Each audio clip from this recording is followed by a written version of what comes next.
Alright guys, welcome to episode 3 of our campaign. So we left off last session with a player death, which was quite eventful for those involved. So...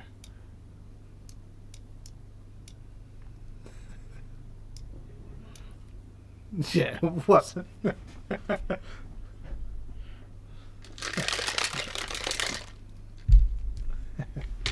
Alright, so the party ended up in Palebank Village. They travelled around, so the two of them that were in Ergon's hut, sort of the other party came to rejoin them after visiting.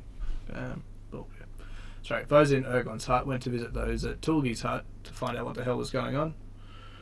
And got a few answers. Helped Tulgi bury her pets. And sort of went back to town the whole time with Salazar trying to slip away back to the hut. The party wouldn't allow that, so they went off and, as they were walking through town, to head back and go find Vinda, who was knocked unconscious or paralysed. They stumbled past Pelp's Curiosities and heard noises from within. Ran in there and to find a group of bandits ransacking the place, trying to find cures and potions or anything that could help heal their boss's injuries or her illness. To no avail, but the party managed to befriend the group with a bit of thieves' cant and other persuasion. And then after that, they decided, let's all team up, meet in the morning, and head back to Croaker Cave and chat with the boss. See what you guys can work out there and see what the journey has involved. After that, Salazar slipped off and went back to the hut to face Tulgi, who had had a nice short rest, and turned out that he wasn't quite as formidable as we were all expecting. So the natural 20, knock down the door, charge in, try and take people out, didn't quite work. Alrighty. Alright, so where we left off, the whole party came back to the inn, acquired some accommodation. Everyone has completed a long rest, and we will... What am I going? Okay, give me a sec. I wonder if that fixes it, I'm not sure. Let me know in the comments, guys. Yeah, it would have been coming through lots of mics. Yeah. Discord on. Yeah, man. It came through alright from our end, I think. Yeah, on you guys. This is just on the stream. Someone said it was echoing, so that should have fixed it. Cool. Alrighty. So yeah, you guys all woke up next morning after having a long rest, and so I'll say, Ishida, you're already down in the tavern, sort of eating some breakfast. You haven't seen your sort of targets walk downstairs yet. But you're just sort of you heard they might have been up this direction. We also have Creator sitting over in another corner. So when the party comes down, I'll get you to describe your character. So you guys just sort of eating your breakfast as this sort of, I'll say the motley trio start wandering down the stairs. I guess Vinda will get his kit on, make sure that everything's pretty much ready to go, guns polished and stuff. Do I have to roll that con save? Not yet. Okay. So you got another few days. Okay, yeah, absolutely. Yep. But yeah, I'm going to start heading down, and bleary-eyed, just noticing a few new figures, I suppose. Yep. So as you walk down, you look over towards the different tables. One of them has a very striking resemblance to Ergon. Just the attire he's wearing looks almost identical. I look a little bit bamboozled, but I'm gonna instinctively wave him down and just go, Ergon. That'd be you, Creator. I'm sorry. I don't understand this name. Oh, I'm terribly sorry. I must have. Never mind. You reminded me of of someone that I know. Anyways, enjoying your breakfast? Oh yeah, it is different. Yep, good. Is there anything that is tasty, delicious? As you'll notice, I kind of just look down at the bowl of just oats and just oats. Oats, of course. I'm sorry. I'm going to go to the bar and I'm going to go get some oats. Good day. And I tip my hat and start heading over to the bar. Odd. Alrighty. So, As you're heading to the bar, you just hears the healthiest meal is nutritious. Oats always. Tasty. As he just keeps on taking a spoonful. Tasty. Another spoon. Tasty. It is indeed, my dear man. Why are you not eating your breakfast? Breakfast is healthy. Best part of the day. I drum my fingers on the counter, waiting for someone to come and get me out of this situation. yeah, so the old dwarf, sort of, who some of you met last night, well, not quite met, but saw last night. He sort of comes out from the, out from the kitchen, sort of behind the bar. Oh, yes, I didn't see you there. Sorry, I didn't hear you come down. Oh, of course, that's okay. I'm just going to get the rest of the gang breakfast, if that's okay, at a table. So I would appreciate having 4 nutritious meals, or oats, I suppose, or anything. That's fine. Oats are definitely our specialty. The easiest thing for us to make in this climate. As you look towards the window, you just see sort of a few ice flakes hitting the window and sort of just falling outside. Not a big storm, just a very sort of slight snowfall. Do you have anything a little bit more meaty? Yeah, we can probably throw in a couple of slivers of ham or something onto there. Just a few cuts. Perfect. I'm not sure if Sensei's a bit of a... she might only want vegetables or oats, I suppose. Just oats for one. Too easy. Oats all around and a plate of ham. Got it. He sort of Excellent. wanders away and sort of, over the next 5-10 minutes, he sort of gets all that prepared, and during that time, I assume the rest of you guys will sort of come downstairs. Zara, Sensi. I'll say Zardo does come downstairs for breakfast, at least, with the group. Okay. Who comes down first the stairs? Zaros or Zensi? I'm not sure. That's a question for them. I probably would have already been downstairs having breakfast because I would have gotten up early to pray and otherwise. Okay, yeah. Vinda turns around from the bar having ordered everything, and Zaris is just standing there. Oh. Hello, Zaris. Are you always this nervous? Oh, no, never. I'm never nervous. I got food. Yeah, so with that, you see like the old dwarf finally sort of walks out with, it's got this motley made tray. It's just like basically a plank of wood with all the meals on it. So just, puts out 4 bowls of oats and just one big sort of plate with just sliced, warmed up ham, basically. Yeah, Zenzi, I didn't know if you ate meat because of your religion. I got you some oats as well. Oh, thank you. I see that you're already eating. That was a stupid thing. Anyway, So then he's gonna grab the oats anyway and be like, mine. Oh well, I guess everyone needs to eat. Okay, let's sit down and eat. How's everyone doing?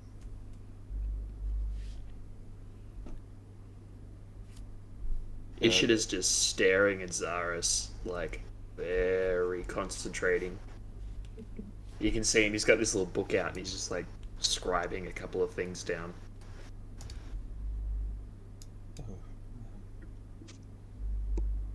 I think that fellow over there, the dwarf, is looking at you, Zenzi. I'm kind of used to getting looked at, I'm not gonna lie.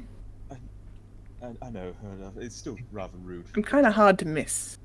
I understand. Do you want me to say something? Oh, I'm okay. I find it best just to ignore the stares. Okay. I can make it so they don't stare anymore. Oh, okay. Maybe that's a bit too extreme, Zaris. But we don't want to maim or kill any more people. We know what happened last night. No, we don't want anything else to happen. Surely.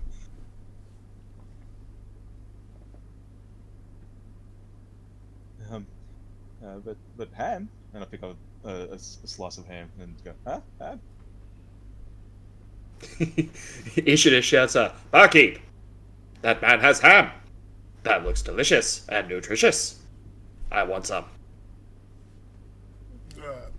Yeah, I guess so. That'd be 5 silver for the likes of yourself. 5 silver for the light. Oh. I will not have ham, if that is the case. No ham for you. Done. So it just goes back to just doing the typical bartender, just cleaning the glass as he goes, just staying there. So no one's ordering drinks, but he's cleaning the glass. Seeming that you're rather a bit preoccupied, Zaris, and what is our intent today? It was rather rough last night. Since he's gonna give the warning again, we don't think that we should be associating with such cretins as that we did last night. That the I can't remember the word. The priests of Tiamat are usually not favourable company to keep. Yes, of course. Is he a priest of Tiamat? Well, those that we met in that lovely shop. Of course. I'm sorry. Yes. Yeah, but Not myself. do you think that they are? I mean, They mentioned Tiamat, didn't they? I didn't hear Tiamat, but No, Mr. DM. Yeah. So they mentioned that Tulgi's sister, let me find her name, the one who was in charge of. Leo? Yeah, Hulil, that's it. So she's a priest of Tiamat, and she's in charge of this band of bandits, basically, the group of bandits that were at Pelk's last night. oh, of course, yes. Sorry, my mind's a bit scattered at the moment. Perhaps finding this antidote is still on the cards, of course. Maybe we should ask around a little bit more.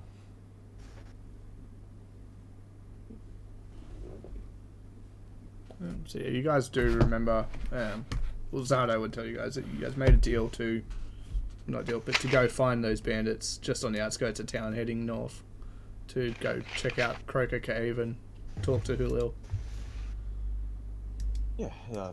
Basically, they don't want to get blamed for not finding a cure, basically, because they've been worried about returning empty-handed. So They wish to keep their heads. yeah. So going back with more witnesses saying that there wasn't a cure there would be beneficial for them. Oh well. I'm And sure. seeing as though that you seem to be at root of cause here, bringing back that stuff. Oh, well, it was unintentional, but yes, I will claim fault on that. Then we should go and at least see what they know on their end. Yes, absolutely. No, I completely agree. If we are to proceed, I think we proceed with caution. We can't go in weapons bared. We're going to be severely outnumbered, I would suspect. Oh, well, I mean, that is quite wise. Maybe we can find if there's a. Did they tell us of any? Oh, I can't remember. My mind's very strange today. Can I roll insight on Vinder at the moment? Because he's starting to stutter a little more than usual. Go for it. It could also be because George has been away for a couple of weeks. Feel free to Right. make the perception. Maybe a little bit of both. Sorry, make an insight, and George, feel free to make any other roll if you want to. But that's a natural 20 on the insight. So is there anything wrong, George? Is there? So, you would understand, yes, there is something wrong, but it seems to be long before this. It seems to be a cause from something else. Why he stutters. Okay. But yeah. He's like, oh, well, I guess we can talk to some people claim that we're priests of Tiamat or aligned, and maybe that could buy us some time or some information, perhaps. So with that, Creedor, you're sitting not too far from him, and so far you've heard, finding a cure, things brought back from Aor. You've also heard, priests of Tiamat. Like, you've heard quite a few key phrases that would, pique your interest as a paladin. Yeah. Oh, I am 100%. I wouldn't say like staring down the party, but I'm like intently listening. Yeah.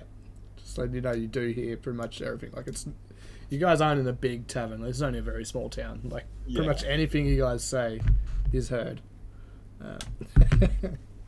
Hey. Ishida's coming over to the table to Vinder. He's like, "Excuse me, good sir. How much were you charged for that ham? What? The ham.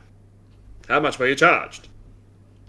I believe it was. I was quoted 5 silver pieces. I think that's ridiculous. I'm wondering how much he charged you. He said also to the likes of you. Well, I bought a majority for the party, so it would have been potentially. Barkeep, was it a gold?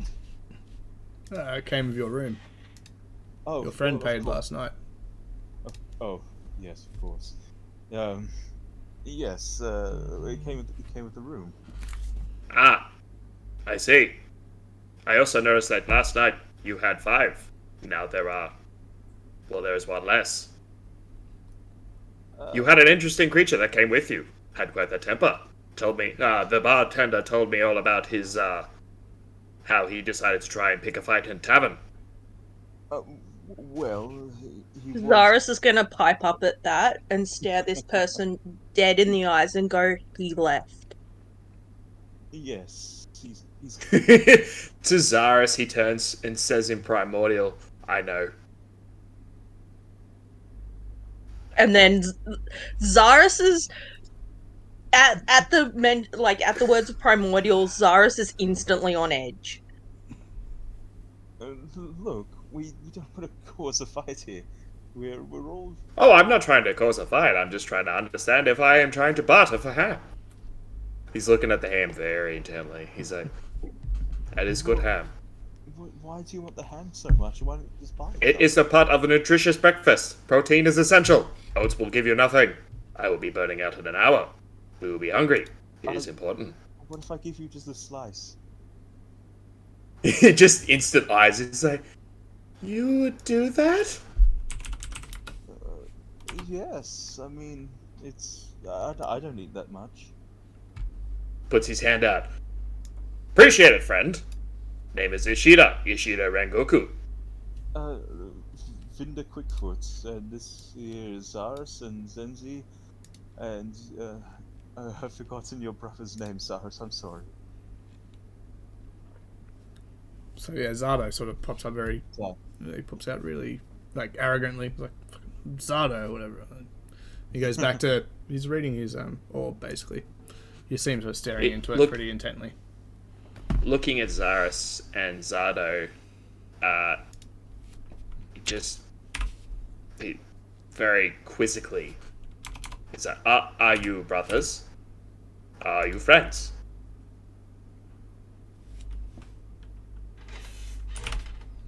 Why? It's just very, you don't see brothers or friends or really any pairs of Tritons moving about. In fact, you don't see them very much at all. I've actually been studying their culture, their ways of life. I find it fascinating. In fact, also, as he looks at Zensi, I've never actually seen anything like you. I would very much like to study you. Not in a weird way, of course, but No, that doesn't sound weird at all. no, it does not. I appreciate you understanding this. I'm not going to be rude, or at least but you're interrupting our meal. Oh, my apologies. I will just take this ham and go. He literally goes to pick up the entire plate of ham. With a big exhalation and puffing cheeks, there's like, ooh, strange folks about today. Thank you for ham, friends. As he goes and sits down. Awkward wave. Yeah. There you go. But yes, I think we need to look a little bit more into the upcoming location. Yep. So, Tasty. So with that, as you guys also like start working out what you want to do, Zardo gets up and goes, "Well, I'm gonna go to town hall and see if I can find anything about Arselgross or the ruins or Aor or anything like that." Yes, that sounds like a great idea. Brother, you're not leaving me, are you? I didn't think you'd want to have your head in a book all day. Do not leave me with these people, brother. I can hear you. So he just shrugs and says, "You'll be fine. If you need me, you can come find me." It wouldn't be hard to find you anyway. It's like neither will this motley group, as he says as he walks away and just sort of heads out of a tavern and starts heading towards the town hall. Zaris, last night was a bad day. We are quite capable, surely. Zaris just stabs the piece of ham that he had on his plate and starts like tearing into it. Just you obviously see him jump back a little bit from his chair and falling off. He's like, oh, see, you're very quick. That's a very good attribute to have. Right.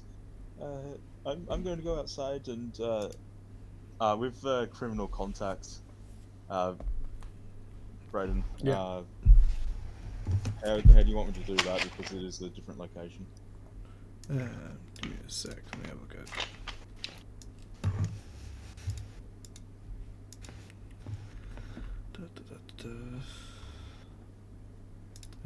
What is it again? I'm just trying to find it on your page somewhere. How big is this tavern? How easily can I move around? Not with the greatest lot of ease. What? I said you can move around like the main thoroughfares, but if you're trying to get between the tables and stuff, you might have issues. I'm not going to be making friends. Under description, the first one, criminal spy. Description. Why can't I see that? Do you want me to read it out? Yeah, just do that and we'll find out. Yeah, you have a reliable and trustworthy contact who acts as your liaison to a network of other criminals or spies. You know how to get messages to and from your contacts, even over great distances. Specifically, you know the local messengers, corrupt caravan masters, and seedy sailors who can deliver messages for you. Yeah. So with that, you'll probably see there is like a caravan, sort of like what you know of one being on the outskirts of town. That's sort of like a trade caravan. Yeah, I'm just gonna pick their minds and see what they know while the others are doing their thing. Yeah, too easy. Yeah, well, I'd say that when you're sort of walking up to the caravan, you'll see like there's like a, in Skyrim, they got like the Thieves Guild, and they put marks on little things to identify. Yeah. You see probably like a little symbol to say that he's sort of an ally of, all that sort of stuff, of a criminal underbelly, basically. Yeah. Or an ally of, we'll say even ally of the gentleman, basically. Oh, yeah. Too easy. Yeah, that's what I'll do.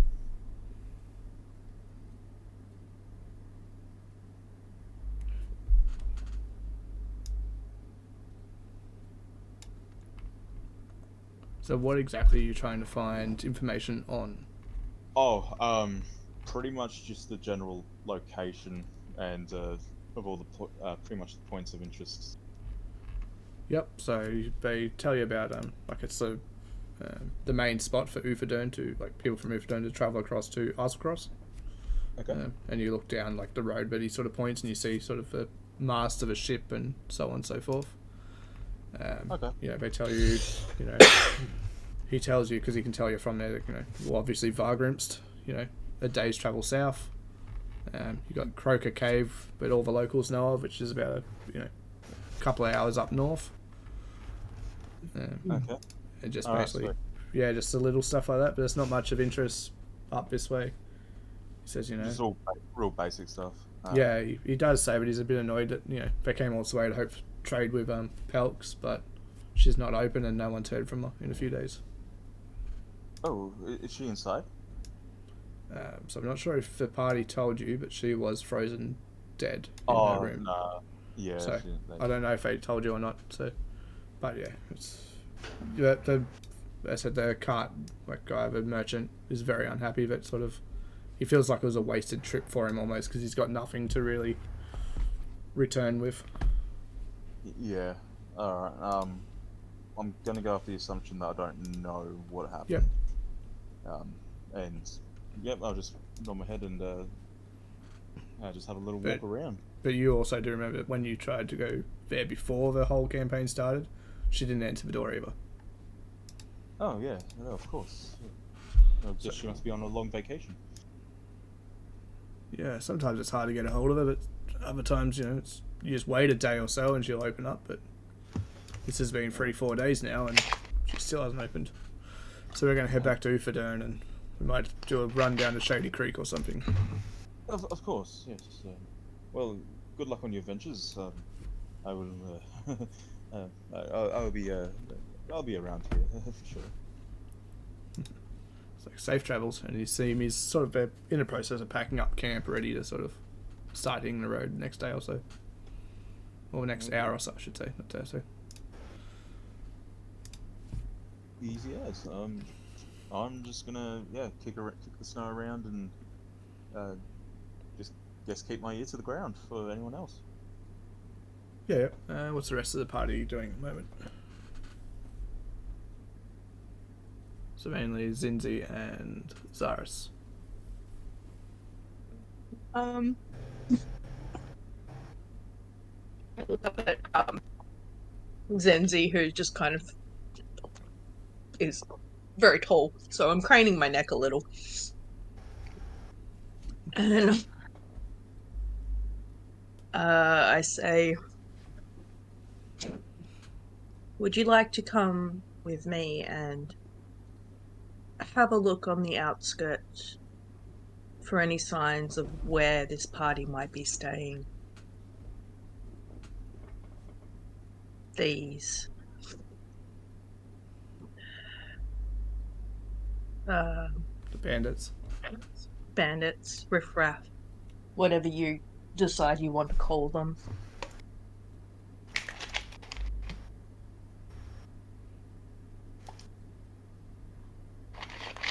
If you're talking, Kate, you're muted or something. Sorry. Yeah, Yes, I was muted. This is dead quiet. I'm like, so right back to what I was saying. I was like, you want my help? I do not need your help. I'm offering if you want to come with me. I mean, people have never wanted me around before, so I'll come. I don't know Really? what I can do, but I'll You're come here, with you. obviously, so Vinda must have wanted you here. Not exactly. You invited yourself. Yeah, in a sense, I think the Wild Mother was more involved than I was, but I felt that this is where I had to be.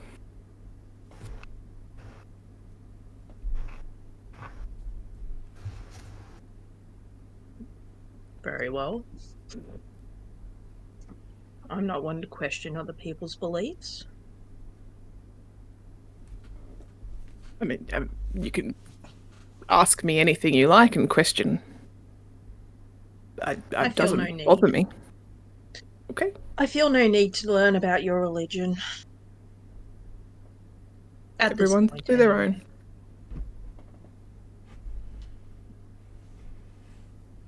I'm gonna. Ishida's writing down, does not like religion.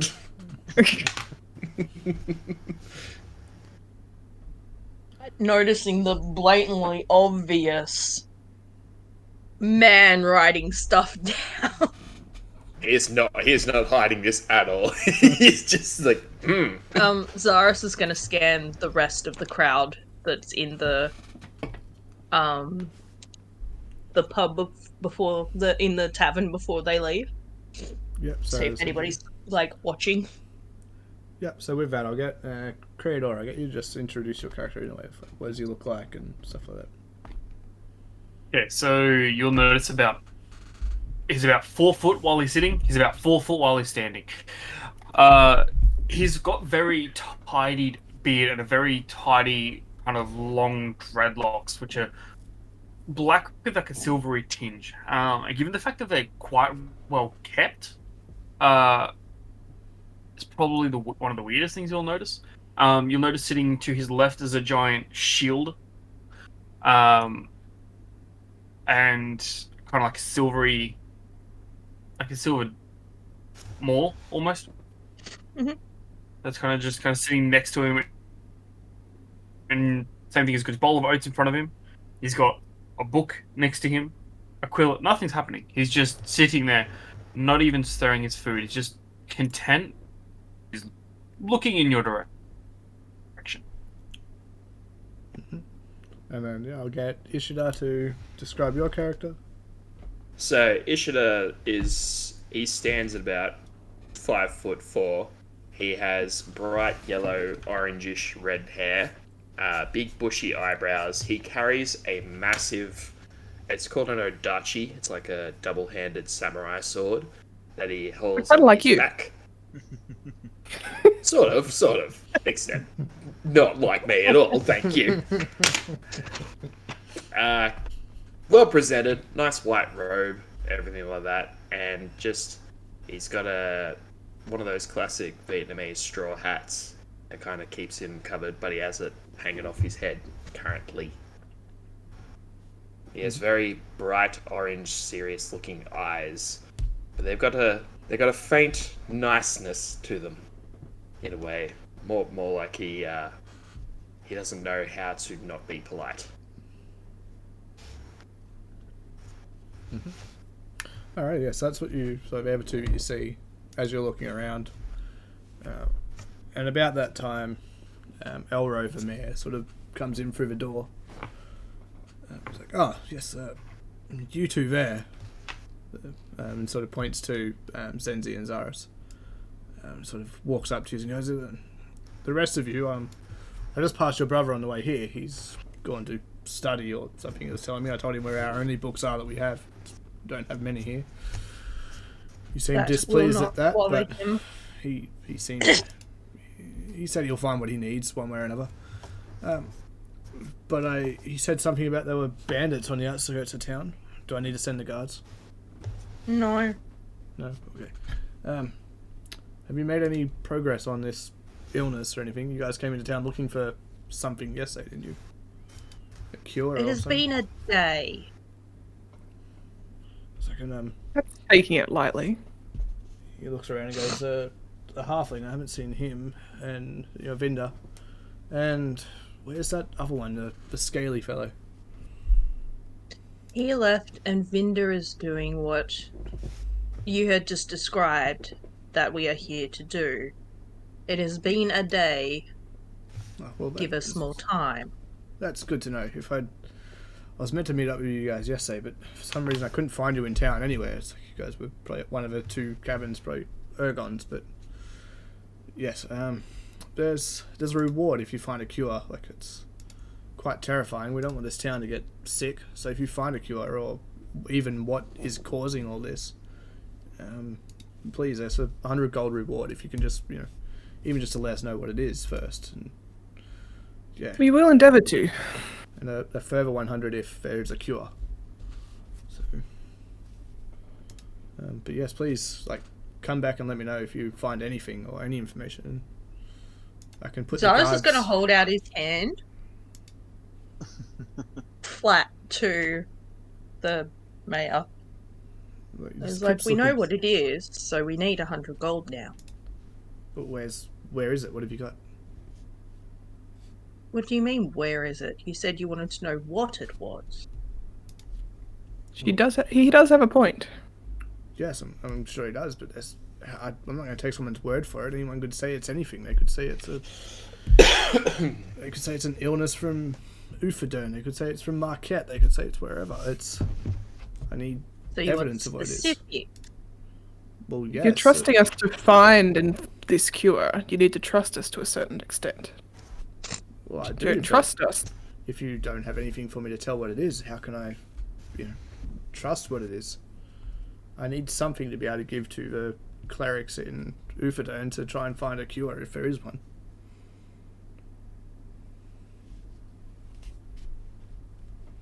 As I said, good sir, madam, I'm still not sure of how you are gentrified. He's sort of looking a bit puzzled because he's got a pretty neatly kept grey beard basically, and a prim sort of an medium-ish length hair, kept rather well maintained, but sort of just your typical average human looking sort of thing. But yeah.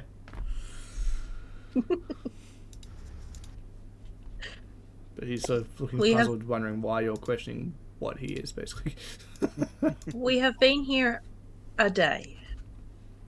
Yes. Give us more time, please. Oh, that's fine. I'm not saying anything now. I'm just saying if you do find something, we have something. But I don't want the rest of the town getting sick if they will. I do not think that the rest of the town are going to get sick just by being in close proximity. So with that, you see him sort of let out a big sigh, oh, thank God. Well, please just, let me know if there's anything we can do, and it's if you need anything, just please come find me. I'll be in the town hall as well. I might help your brother and see if we can find anything. You should have just whatever records or. Yeah, I'd say it's not a big tavern. You guys pretty much hear everything word for word that sort of gets said. It's sort of, it's small, it's empty. You could drop a pin and it'd almost echo through this place. So excuse me, important man. You say there is sickness. Yes, yeah. When did you show up in town? I haven't seen you yet. I have travelled from far. So do most people who come here. This isn't really a close place to anything. Yes. No, it is not. But I came by boat, and I landed here. And I have been brought to here, and I have been studying people who have been coming in and out of this tavern. What is this sickness? I don't really know. It's just making people fatigued and cold. It's a very icy sickness. Have you tried giving them blankets? We've tried everything. Put them in front of the fire? We have tried that, and we have tried... if you go to the graveyard, you'll see one of our latest victims who's frozen dead. He's the only one I know of that is dead so far, but you've got Tulgi was sick, a dwarf lady. Are you saying that the dead have been frozen? Indeed. That shouldn't be too much of a concern. It'd be the frozen alive that you must be concerned about. Well, that's how they have died. They're frozen. Did you try giving them tea? We have tried everything in our power. This is no normal sickness.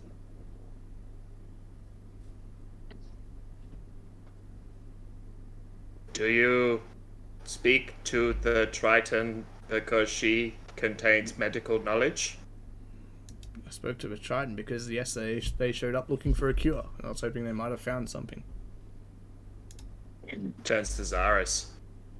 In Primordial, you are a doctor?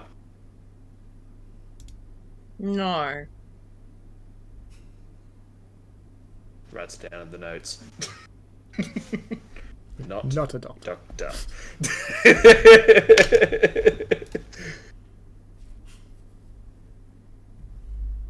So, if I help, will I be able to partake in this reward? I can't see why not. It's sort of... You have to speak to these ones if you're going together, but the reward is for anyone who can bring back hard evidence of whatever this is. I see. Have they brought about any evidence of what may have caused this? We are standing right next to you. Yes, I am glad. You will probably be able to hear this then. Have you been able... He just turns around and asks the same question. Have you found any evidence that may have to provide? Looks very Not hopeful. Looks yet. very optimistic. You just Any see leads? Zaris Clues? visibly drop in demeanor. It's like slowly getting like more and more frustrated. That little angry sweat bead is just like, I don't know how much longer I can be civil. So, Creedor, are you asking if they have a solution as well? No.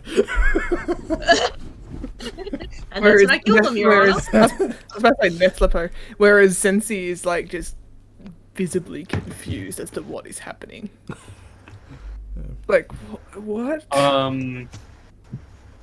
Peridor is going to wait until the mayor disappears. Yeah, fair enough. Alright, well, Elroy's pretty much just gonna, well, that's all I have, so come find me if you find anything, and we'll see about where to go from there. He says, I'm gonna go help your brother and try and see where we can find these books. And you sort of see him, like really fast-paced, start walking sort of back towards the town hall. Thank you very much, Mr. Leader. We will speak to you later.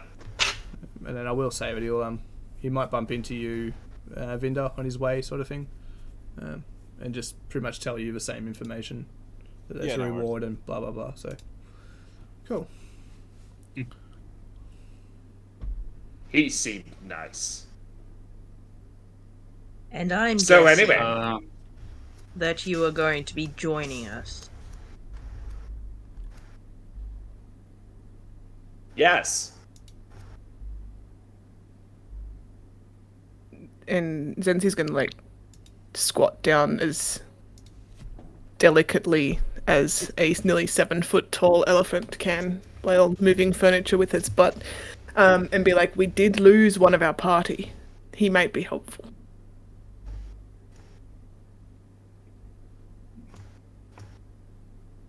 If anything, he's a distraction. For I am very good at distraction. adversaries that we come across. There's that. But does he have any skills? How do we find this out?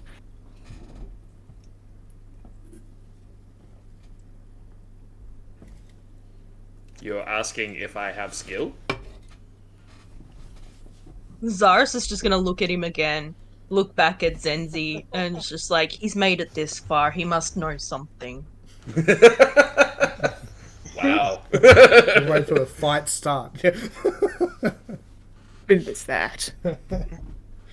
If we bring you with us, what can you do? I How know will how you to assist? identify colors. And I'm very good at it. Okay. You just see this visible sight in the corner. I also am good at the sword. Slightly more My, helpful. my master told me that I am, and I quote, slightly annoying, but quite strong. The annoying I'd- part we can understand. Lucky for me, I don't know what annoying means, so I can only assume that it is a compliment. He just seemed like grinning stupidly. He's like, he. He can't be any more annoying than the last one. Oh, please don't Probably challenge true. him. Please don't challenge him. I can't believe my brother left me alone at this crucial time. Blame Ed when he's back. Oh, Ed's gonna cop it. I Alright. hope you watch this stream back, Ed, and realize what you have done. Slippery slope. So, Crew, are you Zaris doing is- anything in this moment? Yeah. Yeah, I'm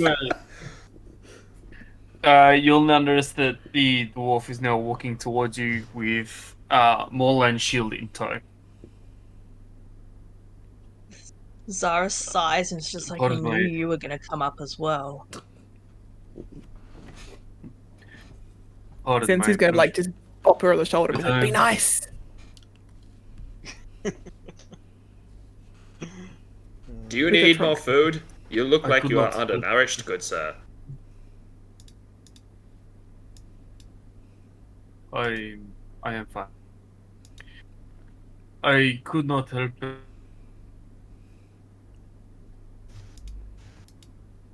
Was that? I think we lost you. I could Yeah. not help but It go was a silent hearing at this crucial Which one? time. Yeah. Is it? Yeah, Is you're that back. better? Yep. Can you hear me now? Yeah. No. Alright, cool. I was moving my microphone. I've changed. It's like, I could not help. Oh, okay. I could not help but overhear that you are indeed looking And for a cure as well. as well. Oh, I'm still here. I'm still here. Can you hear me? Yeah. Yep. You keep I'm dropping just it amazed we down. haven't lost George yet. No, Don't I've jinx got it. Don't do that. That's right. So yeah, he just says, I overheard that you're still looking for another cure, or you're looking for a cure as well. Yes. What do you mean as well?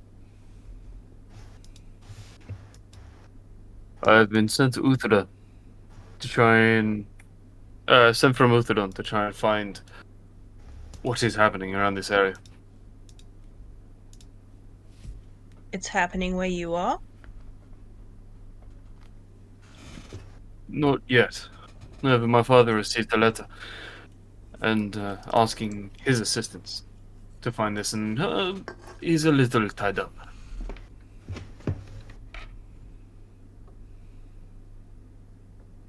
Have you all got your stuff?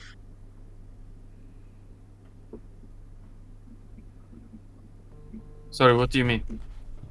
Have you got the things that you possess with you?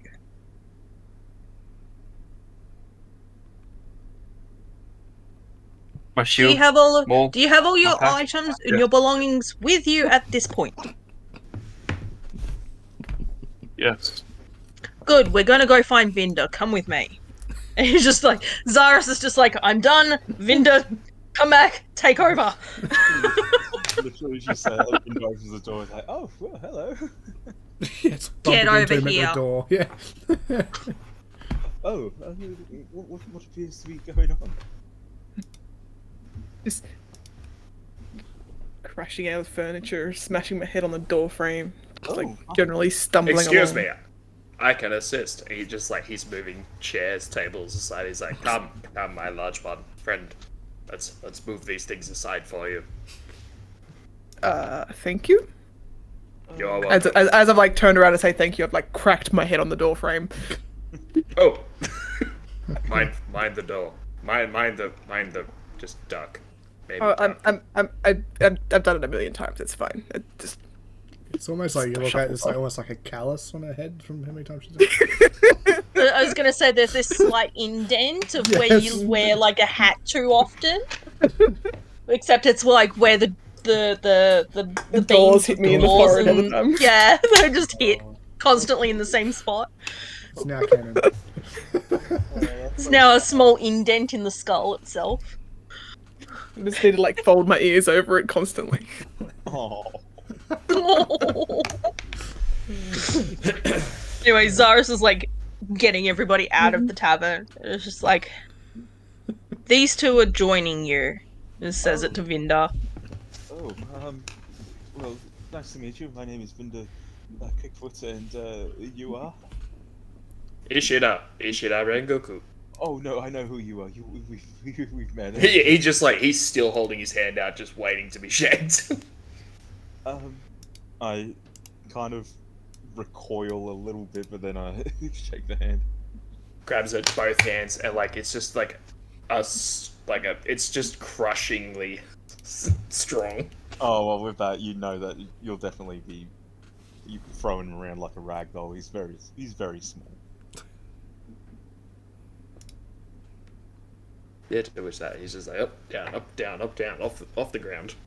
It's like, oh please. I'm gonna like pick Vinder up by like the back of his clothing with my trunk and like pull him away from Ishtar. Oh, thank you. You are very strong.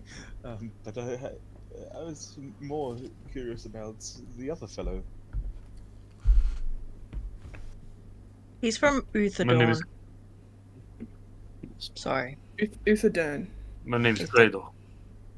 Cradle. Pleasure to meet Yes. you, Cradle.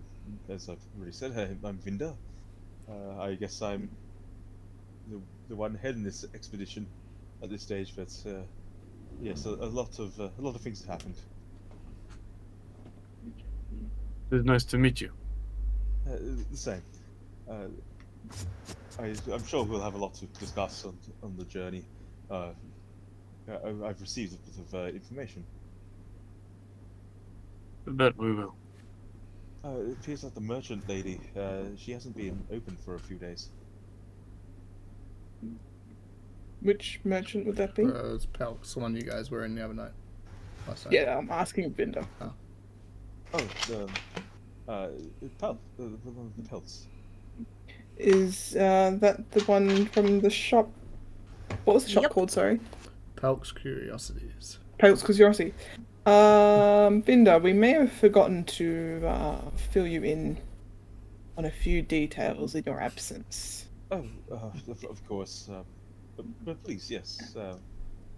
The associates we met them in Pelk's Curiosities. So And she wasn't real well. In fact, She's well, there's no dead. real way to say that. Yeah. She's dead. that's a shame. Perhaps we should notify the mayor on this. This is there was merchants waiting outside her door this morning. She was frozen dead. That's not very good. In much the same way your friend was exposed, it appears so was your other friend. Brenda looks over at Cradle for a brief moment. And, yeah, of course. But still, someone should notify at least the mayor or anyone of the guards about this. We can't just leave her in there.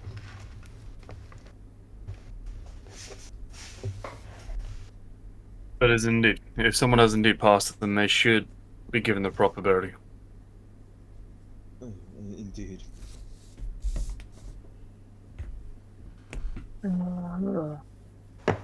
Zara's We is gonna go also- back into the tavern and is just like, can you send a message to the mayor, please? Yes, I'm sure I can. You are the only clients in here. I'll shut up for a bit and go find him. You see him, he starts to go find all his, his winter furs sort of thing, just to rug up. Yeah, it's still cold. Sorry, my brain just sort of stopped realizing that it Yeah, was very it's- nice. yeah. Just a light snow outside. It's nothing too heavy at the moment. This tiny little blue Triton in a thin thin cotton pants and a thin top is just like doesn't care. Yeah, Yeah. same as me. I'm like wearing Yeah. like very little. That's Yeah.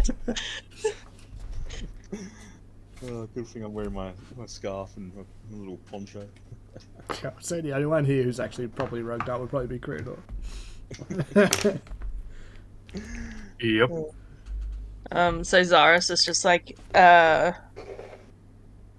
get someone to check on the merchant lady. Yes, I'll get him to send some guards around the Belks. We think she might be dead.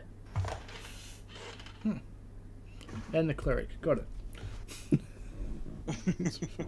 You see him sort of, starts trying to push you guys more outside so we can shut up and go. Zaris comes back to the group. Done. Can we go now? Oh, yes, I guess we can. That was quick. She sent a message. He sent a message. Yeah, you see the Ishida writes you see the down bartender very- just sort of like, all rugged up and just starts sort of trudging past you guys, heading towards the town hall. Oh, you told the very bartender? Yeah. I thought we could do that. At least one of us could have done that. We have things to do. Let's keep moving. Of course, yes. We have a meeting to attend. Do you feel the need to make this more personal? Oh, no, but I mean, there should be a respect, surely.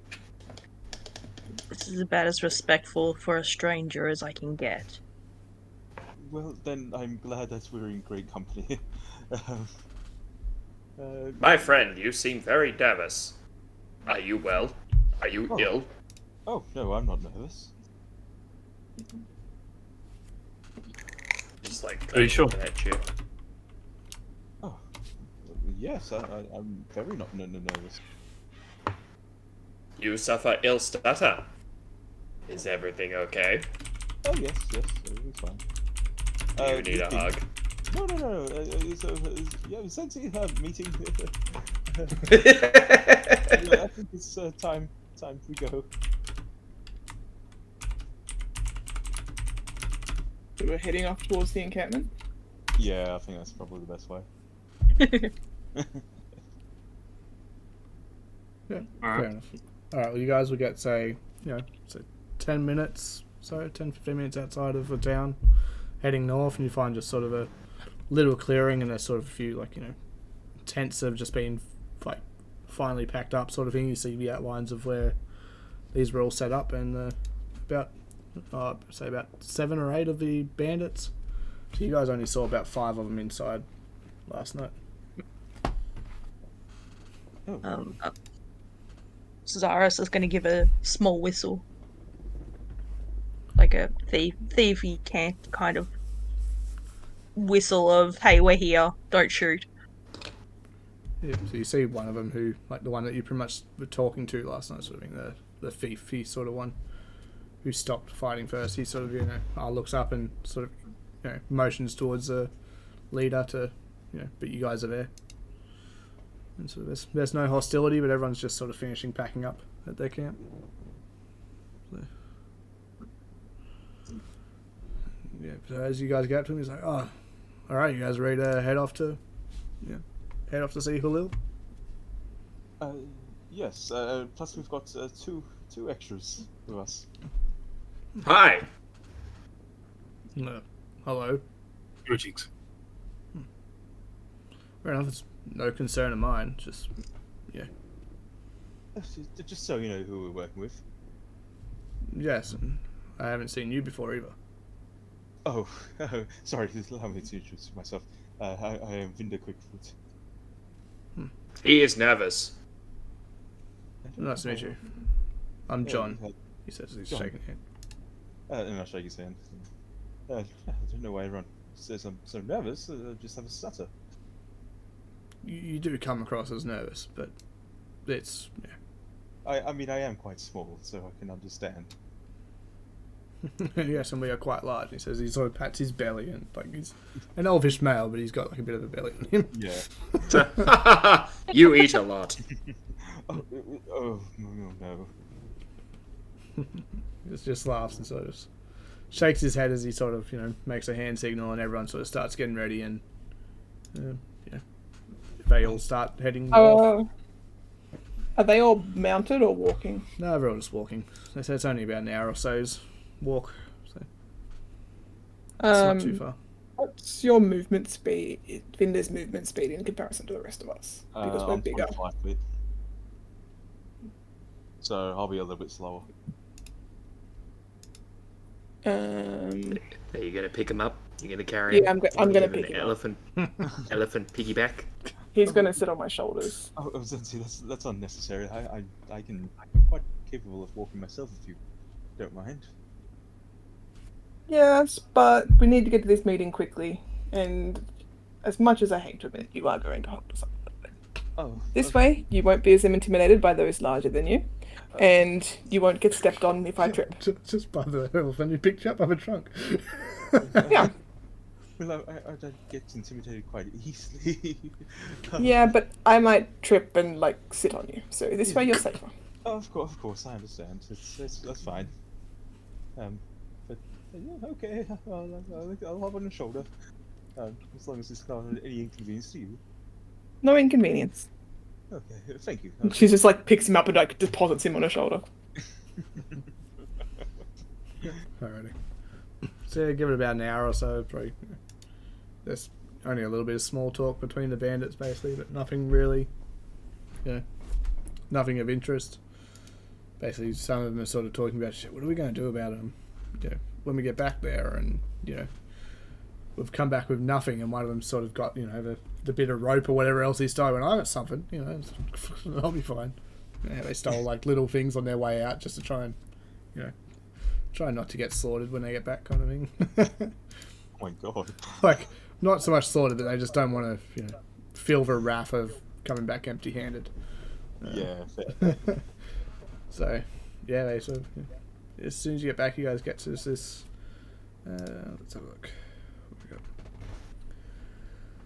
got? Yeah, you get there. It's just sort of you guys go down to the shoreline basically, and you're walking inside of like the cliff down by like sea level. You just see a dark sort of cave or cavern looking thing, a big opening, 15, 20 feet sort of thing.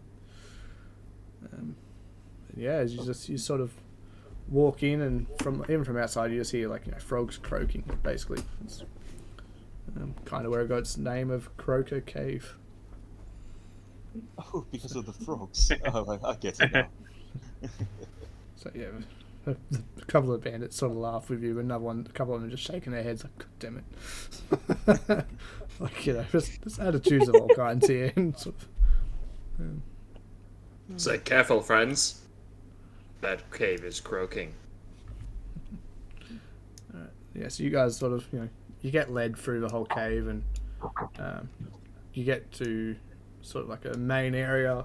Like, you walk through a bit of water, you see all these like giant frogs, like ice frogs, like blue frogs bouncing around, and not really they're not really aggressive towards the bandits or yourselves, but yeah, they're definitely hopping around.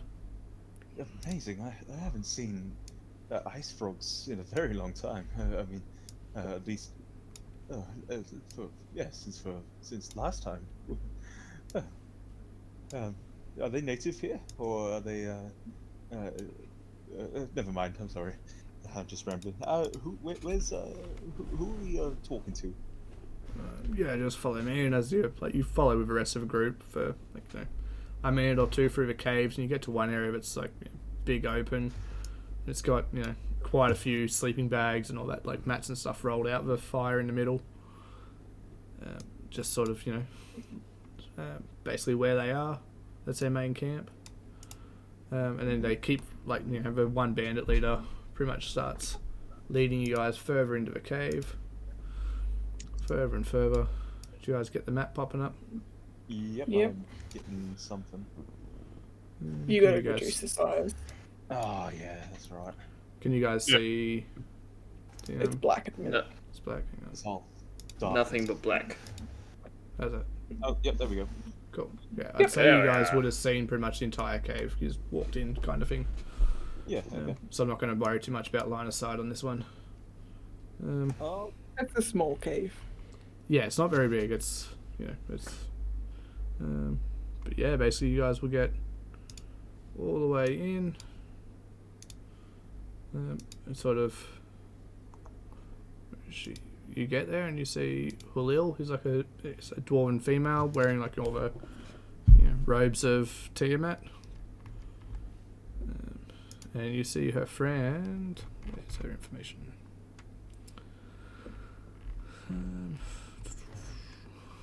Let's just open her up. Let's see. There we go. Hulil. Yeah, so you see another elf, like a female, just standing sort of next to her, sort of looking after her. I'd say Hulil's just sort of stood up out of the bed. Like, sort of, you can tell she's very sluggish, and you see these, blue veins going up the side of her face, and, like, looks quite sick. So, very similar to how you remember Ergon a couple of weeks ago, Binder. yeah. Good day. I believe we are to have an audience with you. Yes, I didn't hear any commotion, so I'm assuming you're here on good terms. And looks towards like the bandit captain, who sort of nods and just goes, oh, "We couldn't find anything at Pelk's. It was empty. But these adventurers here are saying that they're looking for a cure as well, apparently." Well, yes, of course. So That is funny. We are looking for a cure also. that's good. Maybe I'm not doomed after all. Hillel says as she's sort of, like a little bit of a chuckle, but you can tell it's very, very fatigued. Like, Oof. You and your sister. Yes, I did hear that she was quite sick as well. I don't think I'm as sick as her yet, from what I've heard, but it's going to get worse. And then you hear like the band leader go, "Oh yeah, and that dwarf who came back, he's frozen dead, and yeah, so was Pelk." To which like Hulil just shakes her head, and the break room goes, "That must confirm it. It's definitely the frigid woe." The frigid what? The frigid woe. Yep. So frigid is in cold, and woe, WOE. And Yeah. Hilil's just said, "Oh, yeah, it's an old affliction that was created by the Aeorians." Oh. Oh, that sounds quite deadly. How long's it been? How long has this illness been threatened on these lands?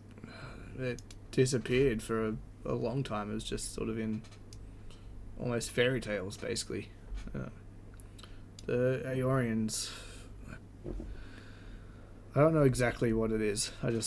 We found a bit of parchment, and she sort of holds up like a tattered piece of cloth, well, not cloth, but parchment that's ripped and torn, and you can see it. So if any of you look at it closer, you can tell it's just got frigid woe, and it's got a few of the symptoms on it, kind of thing. Yeah.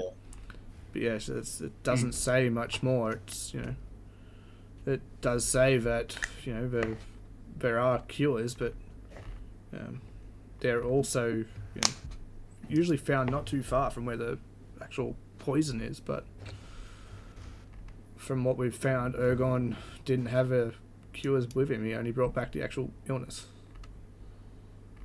Yes. Of course. So, have you any information on where this cure could be? You and your band of people seem quite content on finding it. From what I can tell, it'd be the same place as where they came from. Yes. of Only course. Ergon's party knows that. Yes. That's good. Okay. Perhaps we should talk to them. That'd be a good start, but the party leader's dead from what he just said, and points to the bandit leader, who's sort of now starting to turn and walk away, like he's got no more need to sort of be there. He's still staying within earshot of you guys, but he's got no need to be in there with you. Surely there would have been others in such an expedition. I'm trying to not out Vinder here. Yeah. So there most likely would be. So we have rumours of a tiefling staying in Ergon's hut. Maybe she was with him. I don't think that's true. Our sources have confirmed that there was, in fact, a dragonborn that was part of the crew, some sort of wayfinder. It's like, okay, well, we shall keep our eyes out for said dragonborn. Oh, good. If you do see, I believe it was a purplish reddish looking one. Maybe you'll give us that information so that we can also disseminate where the cure is. Yes. So she Can I says roll that. it? What's up? I was going to say, can I roll an insight on that? Go for it. More for me, rather than just making sure that she's not gonna do something silly. Oh, natural 20. Yeah, so you can tell that she's not going to do anything to you. She doesn't want to fight. You can tell she's very, she's sick. She doesn't want to fight unless she has to. But every time, like the vials are mentioned or like Frigid Boy's mentioned, you see her looking towards the stone chest that's sort of down to her left in front of a fireplace. Okay. But yeah, other than that, she hasn't lied like at all. She's been very honest and upfront about things. So You seem very knowledgeable on this frigid woe, as you called it. Is there anything else you can tell us? Not really. I just know it gets progressively worse. It starts off with shortness of breath and fatigue, and you end up with your veins start freezing. That's why you go blue. It's like you're very cold to the touch. Like she you can see just by looking at her that she would be how people get that like clammy look to them when they're sort of cold. Yeah, she has that look and just some blue veins and And does your research, the limited amount that you have, talk about a life expectancy or exposure risk?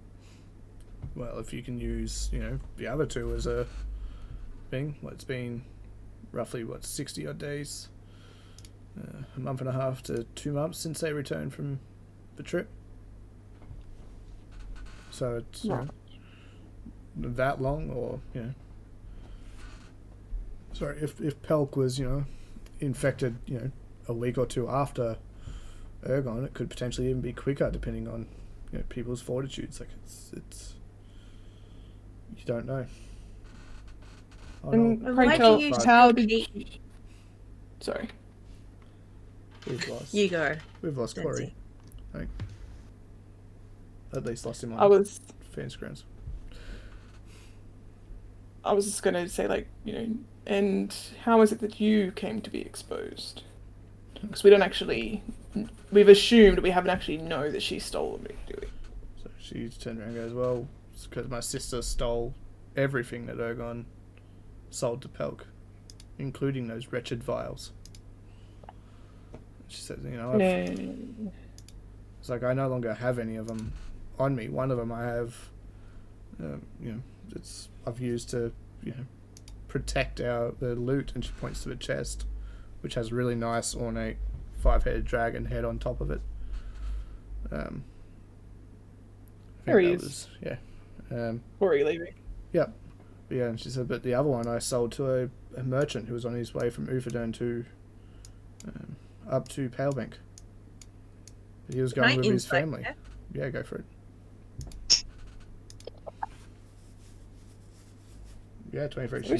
She's not lying. She said she used one to protect her chest, and then she sold one to a merchant on his way to Palebank.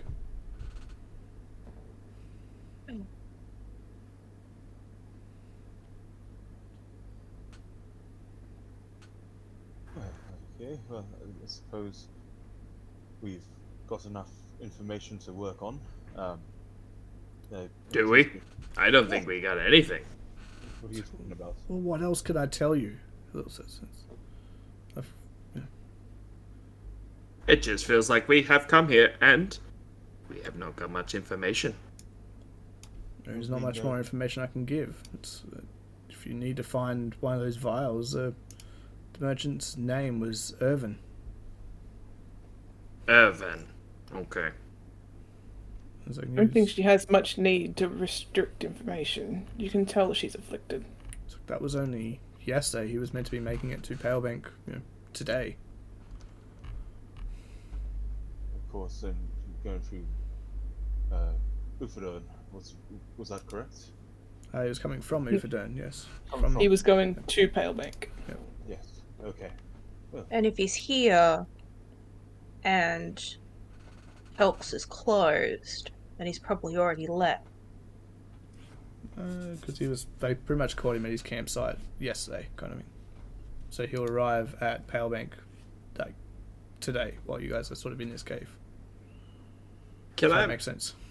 Yeah. Can I make like some kind of perception to see if there's any frozen frogs? What, in this room or? Yeah, just in the cave. Like he's currently just like he's bored of this conversation, so he's just gonna walk away, just look around at the frogs and see if there's anything frozen. Like frogs frozen in particular. Yeah, as you walk back to that sort of last pool that you sort of walk through before you get there, you do see a giant frog. He's almost twice the size of any of the other frogs that have been in the cave. Just make him visible. There you go. Yeah, so he's giant, giant. Yeah, but is he frozen giant? No, he's just wandering around. So I'm looking for frozen ones. I want to see if this is. And there's no frozen frogs, no frozen people. There's. Cool. I said the only thing you see walking back, I said, is this giant frog, and the bandit captain guy. He's pretty much just standing just on the edge of that pool next to you where you are now, kind of thing. Just sort of leaning up against the cave wall. He asked the captain, it's like, do you know if the animals get affected by this disease, or is this strictly people? We haven't had any sort of come in contact with those vials. Nobody had a pet? Not that have come across the vials. A couple of our bandits down there, he points to where we're all staying, a couple of them are a bit have the blue veins and fatigue, and our boss here, but that's only those that have come in contact with the vials have been sick. So how does it spread? I assume that illness means that it spreads, like a cold. It's only from people touching the vials. Said none of us here have touched the vials except for those that are sick. Oh. Then why don't we just put all the vials together and get rid of them? Doesn't help those that are already sick, does it? No, but how many vials are there? There's only 2 that we're aware of. So put the 2... Oh. He looks visibly confused. He's just... Why would you touch the vials? There's only 2 vials. Why would you touch the vials? Why are there so many people? Why would so many people touch the vials? Seeing that this conversation is pretty much done, I thank the bandit captain and start heading out. Vinda! What? Vinda! Why is everybody touching these 2 vials? Should we not just gather the vials and hide them somewhere? Lock them in a box and throw them in the water? see What's the saying that they won't infect the water? We should bury it in the ground. No, We what should if it- throw it in a fire. I'm sure there's some way of getting rid of it, but in the time being, I think our window is closing on meeting Irvin. But there's one thing I did notice, is that none of the frogs were frozen. Which means that maybe animals don't get affected by this. Maybe, but I think our predicament is mostly towards people. This is true. This is true. And Vinder's just gonna awkwardly squeeze past, and go outside. Yep. So you sort of just start walking through, and anyone else talking to Julio or anything like that, or is it all done? Or Zaris is gonna stay behind for a moment. Mhm. Look at Julio. It's just like, if we can find a cure in time.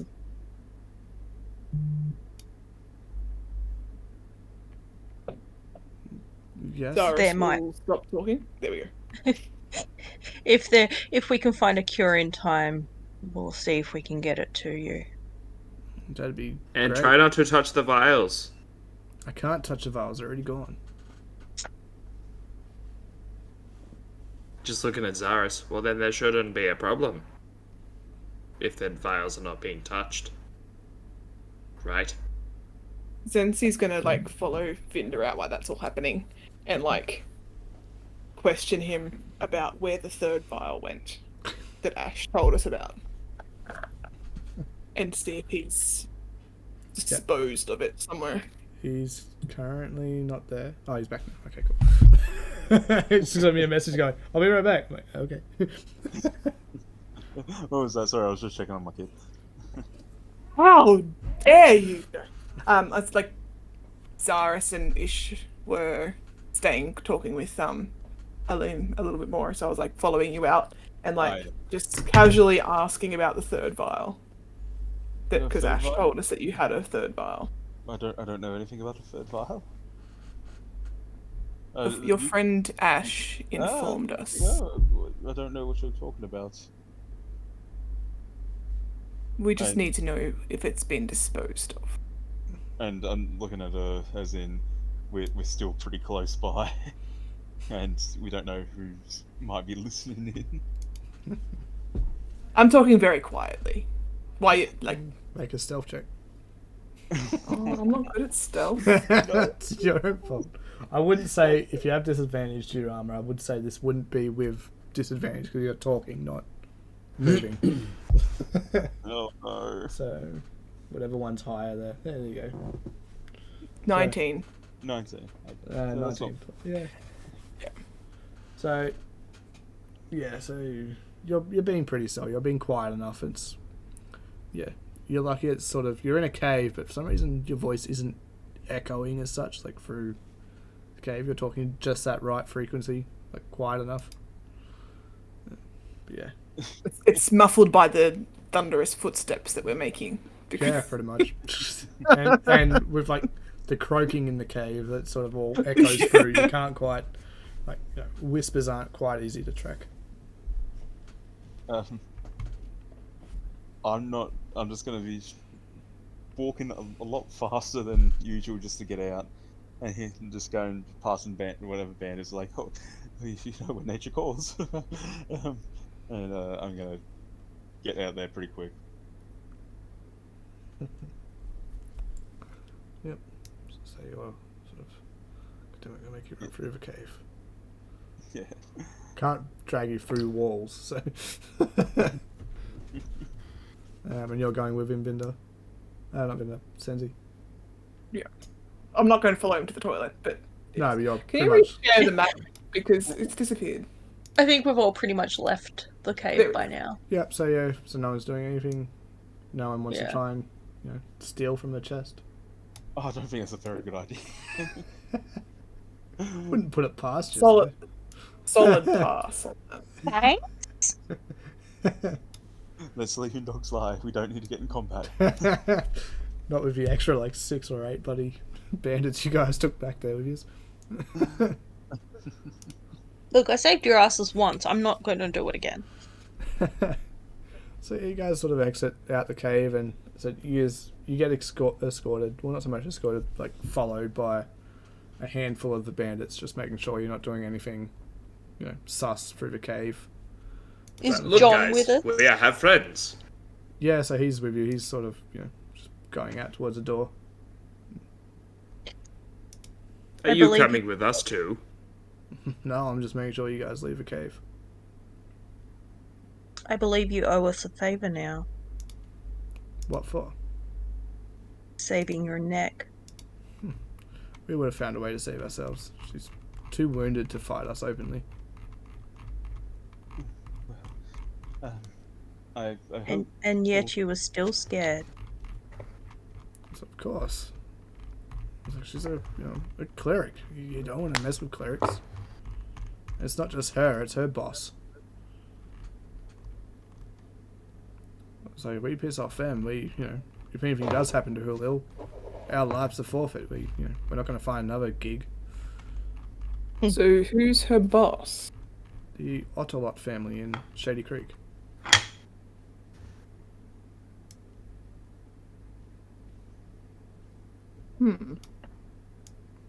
Well, we will potentially see you again soon. Well, that'd be good, not just for, Halil, but for, our 2 other comrades down there who are sick. Sort of, you can tell he feels a lot more for the 2 than he does for Halil. Are these other 2 of importance? No, they're just lackeys. It's just they'll be unlucky ones to be carrying the vials.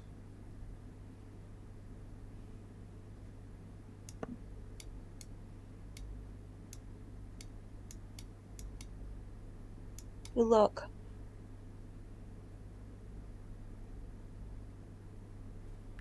Well, safe travels, and yeah, we hope to see you guys soon. But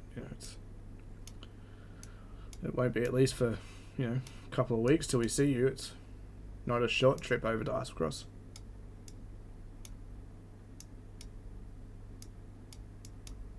Okay, well, safe travels. We'll see you again, hopefully, soon. Yep. So with that, I say you guys all sort of head off and start the walk back to the town. Oh, God. I am questioning why we are worried about that place. They all seem like a lovely bunch of people. Of course. Yes. Zenzi, a word. So... No, there were only 2 vials. Mm-hmm. Uh, I seem to think differently. Well, as far as I remember, it was only 2 vials.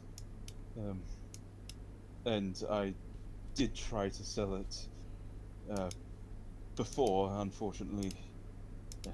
Well, she wasn't open. You see, Pelk wasn't open. But I ended up hiding it. Mm. Is it somewhere that others could get exposed? Well, no. I tried to. Well, it was buried in the woods, so hopefully no one would be foolish enough to go hunting there, and especially after the snowfall. Okay, so it's safe for now. It should be, yes. Okay. I think then we should probably leave it there for now. Yes, of course. At least until we have some sort of way of either destroying it or neutralizing it. Yes. I can't believe this has caused so much drama over one small expedition. But yes. And I have to ask, but in your expedition and your contact with the vials, were any of the others or yourself exposed that have not yet become unwell? Well, you see, I'm unsure. Um, I don't know. It was cold. For all I know, I'm quite well. Okay. And your friends that became unwell, what were their first symptoms?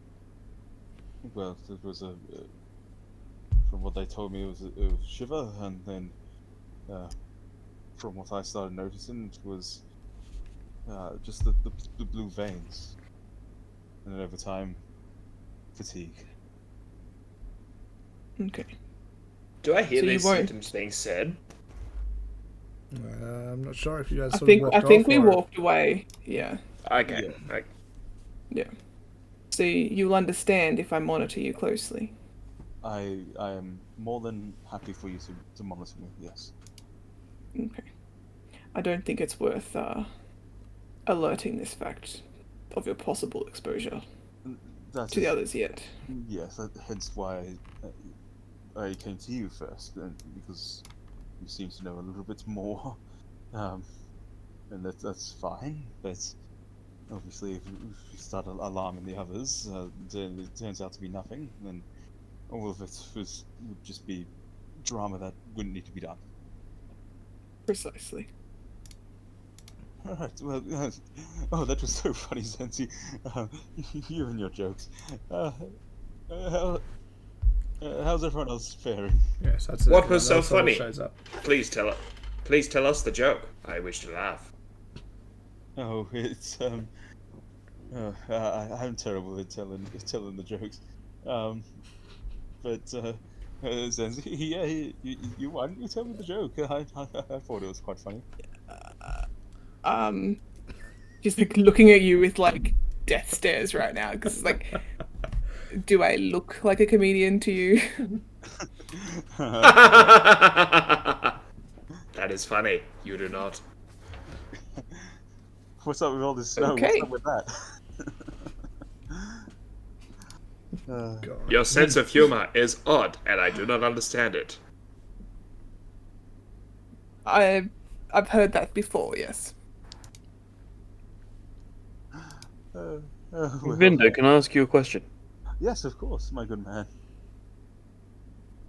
I heard you mention Ash. Oh yes, Ash. Yes. That wouldn't happen to be a white tiefling, would it? Oh, he's an albino tiefling. Yes, he's. It is a okay. she. Sorry, Judge. Oh, sorry. Yeah. I think I had he in all the notes. Yeah. Yes, she's. Yes, I understand. Yeah, she's a good friend. Right. At least I now know two of your party. Oh. And how do you know her? I guess you could say this mace was a gift from her. Oh. Oh. Which you Um, recognise, Vinda. Like it's Ergon's old mall. Yeah, I kind of have it from the get up before. Of course. Was there any special reason? My former equipment would not cut what we're about to walk into. Oh. And what would we be walking into? Not too sure. The letter that my father received didn't exactly go into detail about it. However, we shall all be in this together. Of course, yes. The journey's long.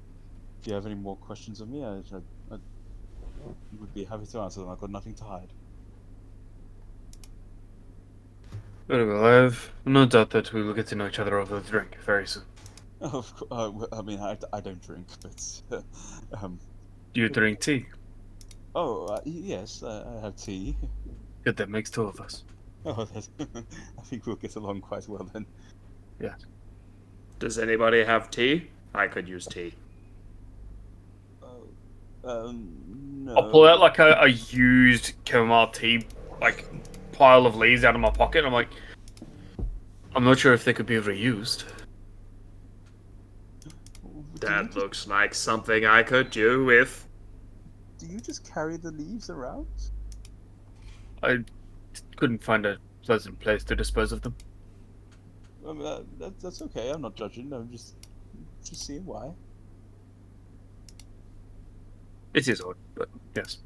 No, that's fine. I'm sure we will have our quirks. And again, just like, Sensei, I'm a bit cold down here. Can you please lift me up again? Or and she just like picks him up again with the trunk and like dumps him on her shoulder.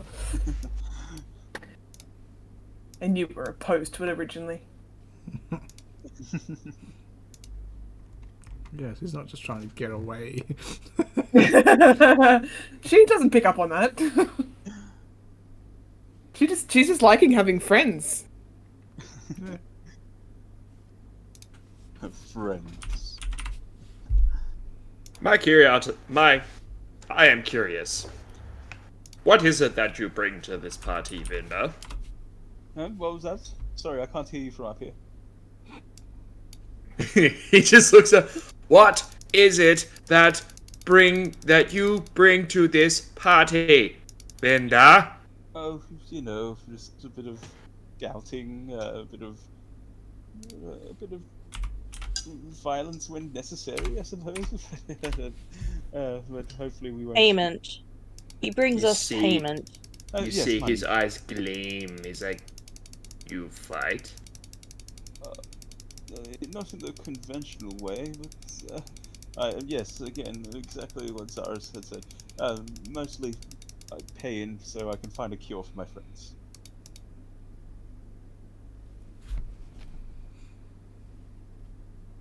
That's not fun. Oh, That's not fun at all. I don't expect it to be fun. I expect it to be a bit difficult. But just as well, I'm just happy to have people to help me. That's all. So I guess count your every small blessing. He just goes to everybody now. He's just asking them as they're walking back. It's like, what is it that you bring to the table? He's talking to Zenzi. Well, I'm a cleric of the Wild Mother. I guess religion and healing. Do you fight? I mean, I can. I wouldn't say I'm very good at it, but I can.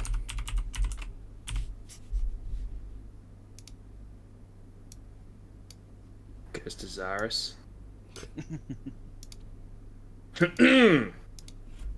I don't believe that we came off on good terms when we started. I'll have you know, I have been chronicling everything about you because I am intrigued by your species. So apologies if I come off a bit strange. I have been masterless now for about 5 years. I don't have anybody to speak to except for my castle guy Crow, who I've yet to see come back to me. He was off on an errand. He should be back soon. Zaris is muted.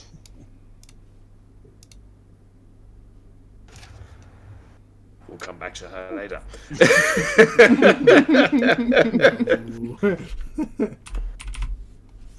And what about you, small hairy one? Talking to Cradle.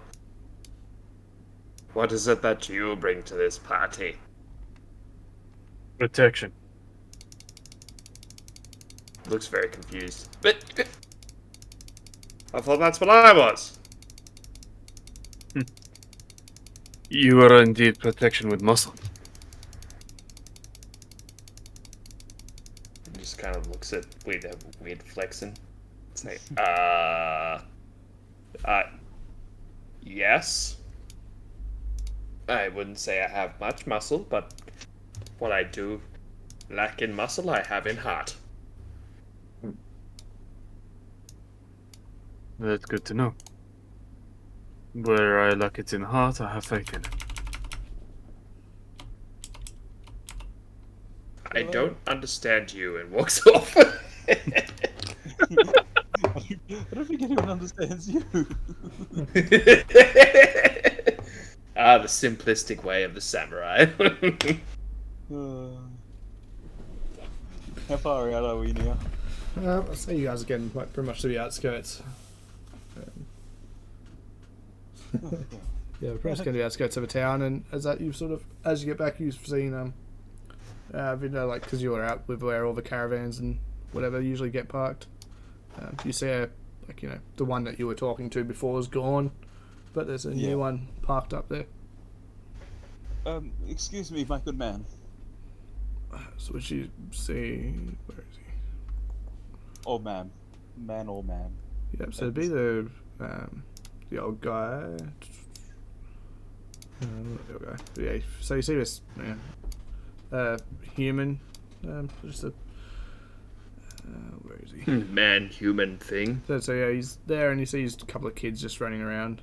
Two little tiefling, kids, sort of running around the sort of back of the cart kind of thing, just mucking around as kids do.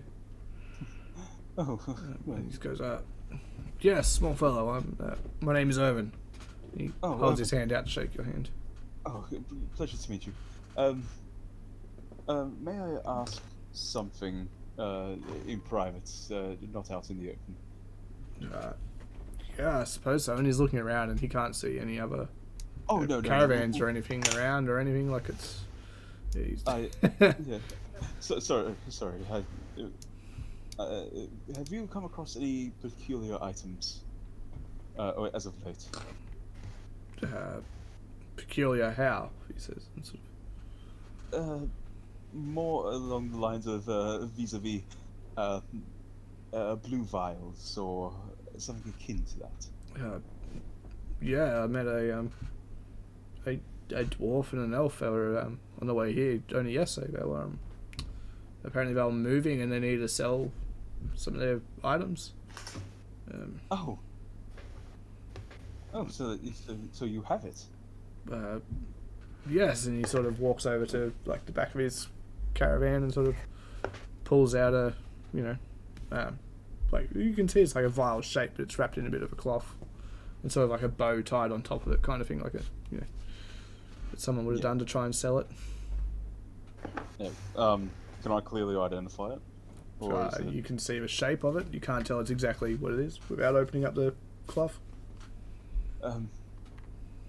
My good man, I understand this might come to a shock to you, but that could be a potentially very harmful piece of equipment that you have there. It's a vial. Yes, but just so that you are aware, this vial, whoever has come into contact with, most of the time have wound up getting the frigid woe. I don't know what it is, but that does not sound good at all. But no, it is not. You said anyone who comes in contact with a vial. With the vial itself, yes. You can see he's very, very distraught at the moment of saying that, and he sort of he looks straight towards his kids, and even down in his own hands, he's like, we've all passed it around like it's an Aeorian relic. Yeah, it's a relic. It's they're quite valuable, so they wanted to look at it and hold it for themselves. Oh no, that's good. Friends, is there? Would you be happy to part with it? Yes, he's finishes. He just hands it over. He just holds it straight as I don't want it. It's going to make us sick. Whoa, easy. It's still wrapped, obviously, but yeah, he's just sort of he doesn't want it. He's just be very gentle, handing it over. There should be no reason to open it. If that if you're happy for me to take it, Yeah, I will be. I don't want nothing. Okay. I don't want to make our family sick. Yes, I don't think they will be, but if you start seeing blue veins and a nice chill, then I would suggest finding a physician or someone akin. Yeah, thank you. Can't say you could have saved my family's life. Let's hope that they hope we don't get whatever this is. You said anyone who touches it, like we have touched it, so does that mean we're sick? No, unless you opened it up. Yeah, we touched the vial. It's Oh. I said our family they passed it around. They looked at it. And okay, I would suggest staying here in Pelbank. We're on the case looking for a cure at this stage. Sure, we'll just stay at I believe it's the Jolly Dwarf Inn. Like we've been here numerous times. I'm sure of it. That owl will look after us. Your family will be safe, but we're definitely on the cure, and I'm sure that it will be nothing.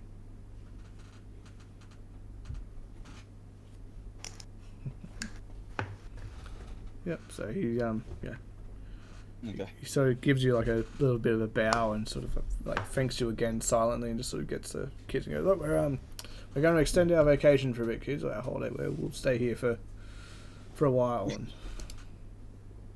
And you made mention of a dwarf and an elf that sold you this. Yes, wearing like a heap of furs, but they weren't moving very quick. Did you catch a name? Anything else? Hulil, I believe. She said she was Hulil. packing up her cabin and needed to sell stuff to move down to Shady Creek. Shady Creek. Okay. Thank you. I appreciate that. Hopefully they haven't been exposed either. They opened it up to show us what was in here, but yeah, they never exactly touched the vial. Well, in that case, I did see like a glimmer of like blue veins on the one. Is that what you're speaking of? yes, that is exactly what I'm speaking of. Whoa, she didn't look well. You can tell he's very distressed. But the fact that he bought a vial and now his family's potentially, sick. I'm sure it's nothing. There's nothing to be alarmed about. Just be safe. Stay here for the time being, and we will be back very soon. Yes, no worries. And says he's walking up. So honor and magic. Just stay away from that blue fellow and leave him alone, because you can see that they're pretty much dancing around, playing around Zaris, and Zaris does not feel comfortable. Zaris not feeling comfortable? I thought Zaris would be loving children. Overjoyed at him, yeah. That's right. Yeah, so they usher their way to the to the inn. Yeah. Or return to the party. Tell them what's going on. So where did you go? The merchant Irvin. He came in contact with the vial. Him and his family. Is that bad? That is very bad. So what do we do with the vial? Well, first off, we don't open it. Let alone get it out of these satchels and bindings of leather. We just find a nice place to hide it for now, so we can destroy it later.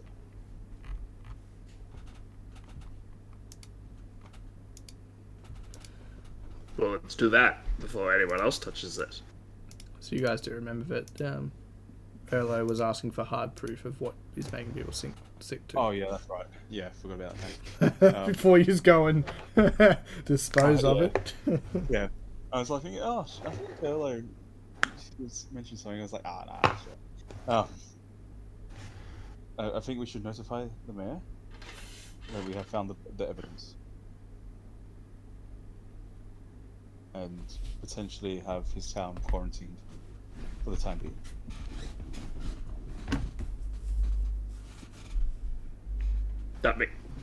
Yes. Let's do it. That's just my. If it hasn't already been done before, I don't know why it hasn't yet. They need proof, but yes. Why do they need proof? People were freezing. I don't know. It's his town. Ridiculous. Alright. So Creedor, Zensi, maybe we'll go. And Zaris as well. Sorry, I forgot that. You maybe we'll go to the mayor. Sounds good. Yes. So you It's, guys, you just head to into town and go to the town hall where you sort of, were last told he was going. Yep. And as you sort of, yep. Quick question. Yep. Was that whole vial thing in front of everyone? Like mentioning what was in the vial and stuff like that? Pretty sure it was sort of, yeah. not in front of like townspeople and stuff, but yeah, in front of the party. It's sort of, yeah. Alright. Unless it was specified that he walked away from, but I think they were pretty much just away from the kids, basically. And I think Zara would probably entertain the kids as much as she wasn't really trying to. So she might be the only one who didn't quite hear everything, but then when you filled everyone in anyway, it's sort of, Yeah. I'm just gonna quickly say next time we get our hands on a vial, would you mind if I sent it back home? Oh. At this stage, no. I don't think that's a viable option. No pun intended, but these things are quite dangerous. We can seal it, and I may have a way to get it home without actually putting it into the hands of the members of the public. Why do you want it? That is a very good question. Usually, Ishida does say some stupid stuff, but that is a very good question. Thank you. The people that I am assisting on this mission are very keen on learning on what this is. What this is a plague, a spellbound plague from an era gone by.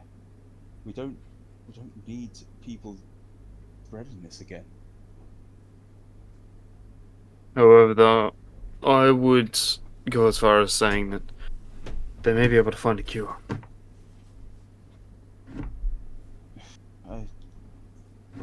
I don't know.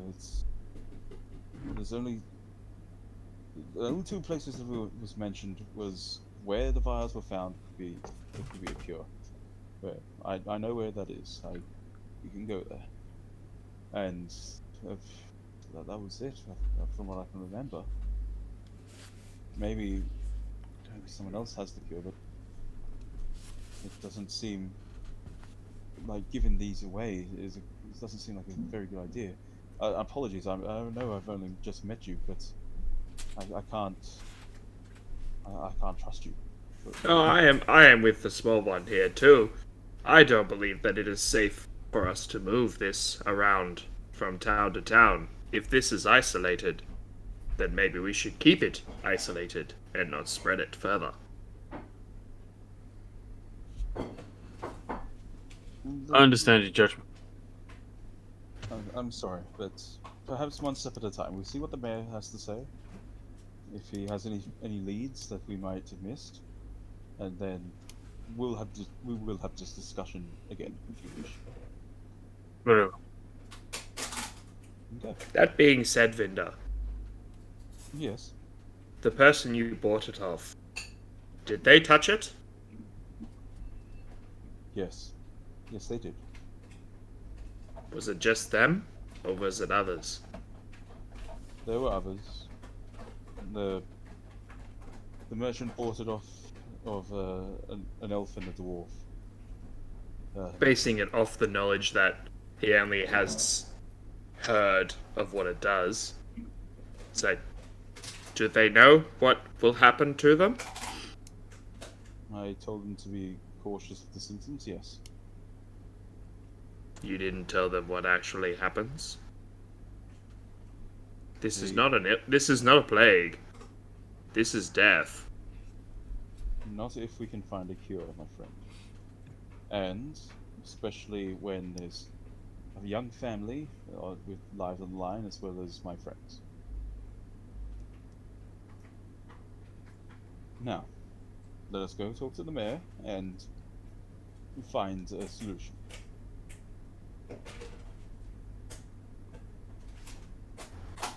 And I'm just gonna walk on. Alrighty. Yep. So you guys all head back to the Yeah. town hall. Yep.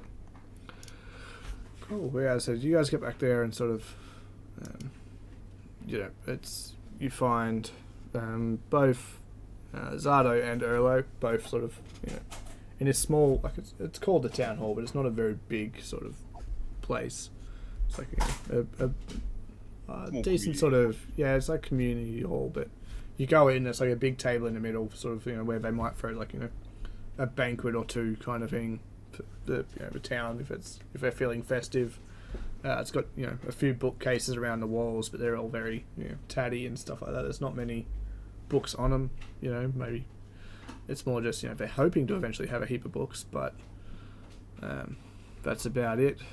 But yeah, you see both Elro and and there's one chair sort of up on like a raised platform towards your back, which is sort of, if any decrees had to happen from the mayor kind of thing, there's a spot for him. But yeah, basically it's just almost a ramshackle hut, but built into being a town hall as such. Mr. Mayor. Yes, you're back. How did your quarry with the bandits go?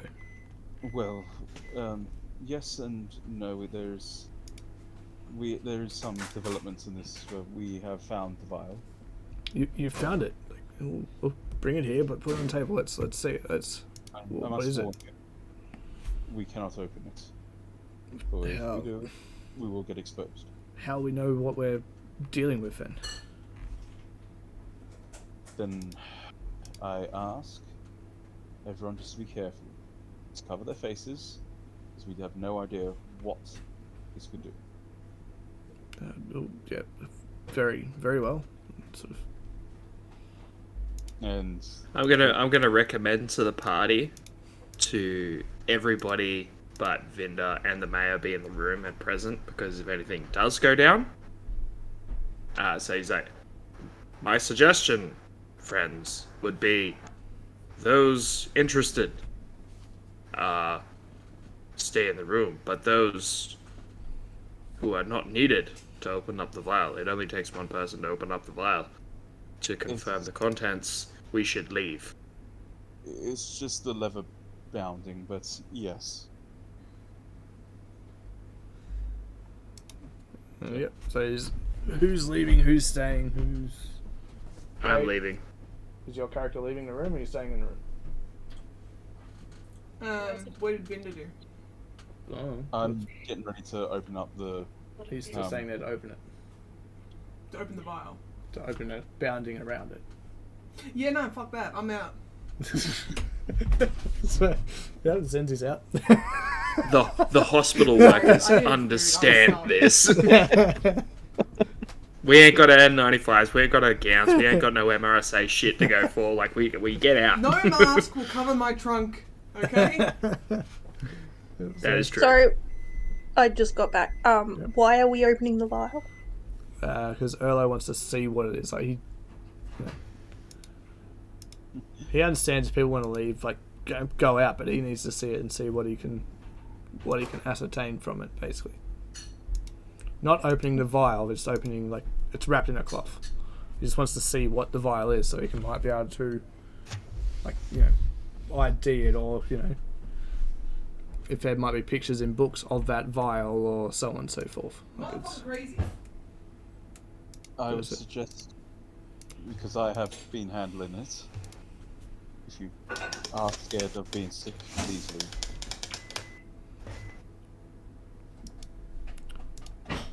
So yeah. Quick question. Characters dying today. Quick question, Dan. With my resilience to poisons, would that assist in like saving from whatever this could be? Not exactly. It's more like a magical poison. I'm out. Yes. Yeah, but your character wouldn't know that either, if that makes sense. Oh yeah, true. If you've heard only poison, you wouldn't know that it's a magical form of it, kind of thing. It's a Yeah, true. so it comes down to your character's choice. As far as Zaris is aware of, it's only if you touch it that you will get sick, so Yep. he is going to stay Okay. and keep his hands to himself. Yep. Zardo will do the same thing because he trusts you, so he'll stay there, I assume. Ed, you're listening in. If you don't want to do that, please message me. I'll stay in. If I see a majority of the party staying, I'll stay. Yep. So the only ones who left was, I said, Zenzi and what was it, and Ishida. Yep. Yep. In that case, I'm going to be very carefully opening it. Yep. So I'll get you to make. Why are you touching it? Make the mayor touch it. He's the one that wants to see it. Oh, no, I might already be. Oh, something. I might be already infected for just hobbling this thing already. It's up to you. Do you want to open it or don't you want me to open it? I'll open it. Okay, I don't let's want. get you to I make don't want a anyone. make it sleight of hand, so you're trying not to Oh, ruffle what it or you anything. Oh boy. Alright, hold on. Hot dice. Skill. Sleight of hand. Mhm. Don't do this to me. Oh, thank God. It was looking like a 20 for a second. I was like, ooh. So yeah, you managed to open it, like, you rustle it a little bit, but not like, it's, you're trying to untie the ribbon on top kind of thing. The Yeah. leather ribbon. So yeah, you undo it and you sort of lay the cloth out in the middle of the table with the vial sitting there. Okay, well, this is it. So yeah, you see this really ornate vial. Like you can tell the contents inside are bright blue. It's got like gold trim on the edge of the vial. Like they are very, very, ornate. But you see earlier, he doesn't touch it, but he leans like in close to have a good look at it because it's sort of. I just be very careful. But yeah, with that, he turns around and goes, "Yes, that must be the problem." He said, and sort of points to the vial and says, "There's cracks, like all Oh up my it." god. Hey, everybody get out. All right. So is anyone running out the door or whatever else, or are they all, just standing around watching it? I'm gonna try to cover it back up. Another sleight of hand. Oh, for fuck's sake! Jesus. Really crack with fire right And now. this is how George does. Oh, we all saw that one nearly land, yeah. Oh god, my god. Oh my god. But, So you ruffle it around. That's how a you bit. you could have halfling like that shit. oh god. If it was a just- 1, yeah. Yeah, Alright, yeah. I will get. Who would be the closest ones to it? It'd be the mayor. Yeah, the mayor would get you to do it as well, Vinder, but we don't need to. Oh, I don't like this. This is why I said get the fuck out of the room. Yeah, well, actually, everyone's standing nearby because I'm not going to turn around and say who are the closest people and sort of doing that. Everyone, make me a con save, please. Oh, In the no. room, obviously. Those are in the room? Yeah, sick. Oh, I'm low key high fiving you, Kate. Yeah. I get the fuck out of there. I don't want no exposure to this demon spawn. Just trying to keep fantasy grounds loaded again. Yep, that's okay.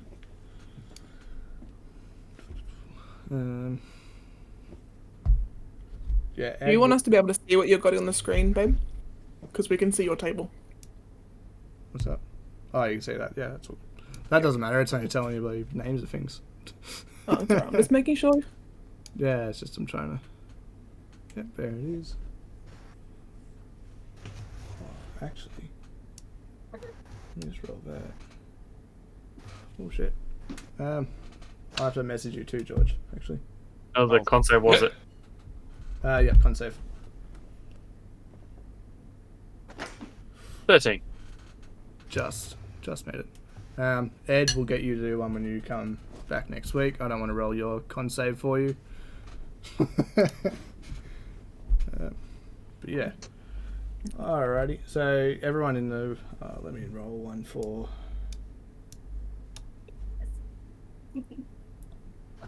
11. Where is he? Let's see what his stats are. I was hoping it would roll a lot higher. Oh, man's fucked. We won't hear. The only thing we ever hear is like. Yep, no, he's... Yep, you see him, like, cough quite a fair bit. Oh, fuck me. And then I'll do another... Actually, we'll go with that. So, yeah. So you see he's sort of coughing up a bit. He's not feeling the best. Yeah, well, it doesn't look like he's feeling the best, but it's just he just thinks he's coughing. It's like fucking powder in the air or something. But yeah, and he sort of you see him reach down and start trying to help you finish, like covering up the vial.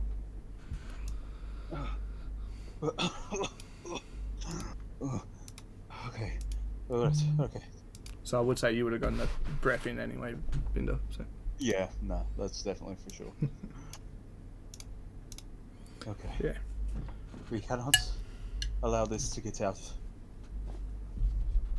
Do you have a safe place to put this? Of course, we can put it in, in one of the chests here and inside the town hall in the back room. More than that, we need to lock it even more. This is a very deadly thing. There's a lock on the chest. There's a lock on the door. Okay. But we're a small town. We don't have a vault as such. Of course. Alright. So is this the only vial? Like, didn't we were told that Ergon came back with multiple vials, didn't he? He did, yes. So where are the others? There's another one that is buried out in the forest.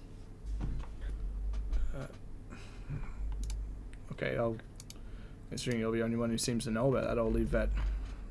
We don't need any more surfacing that we need to worry about. No, I think it's probably best that I keep them all myself for now. If that's your wish, just like you got a breath in as much as I did then, so. I'm not sure if it's wise to keep it here. And he sort of, he's felt wrap it up and he's pushing it back on Taylor. If you want to take it, you can take it, but so we will lock it away here and keep it safe if you don't want it.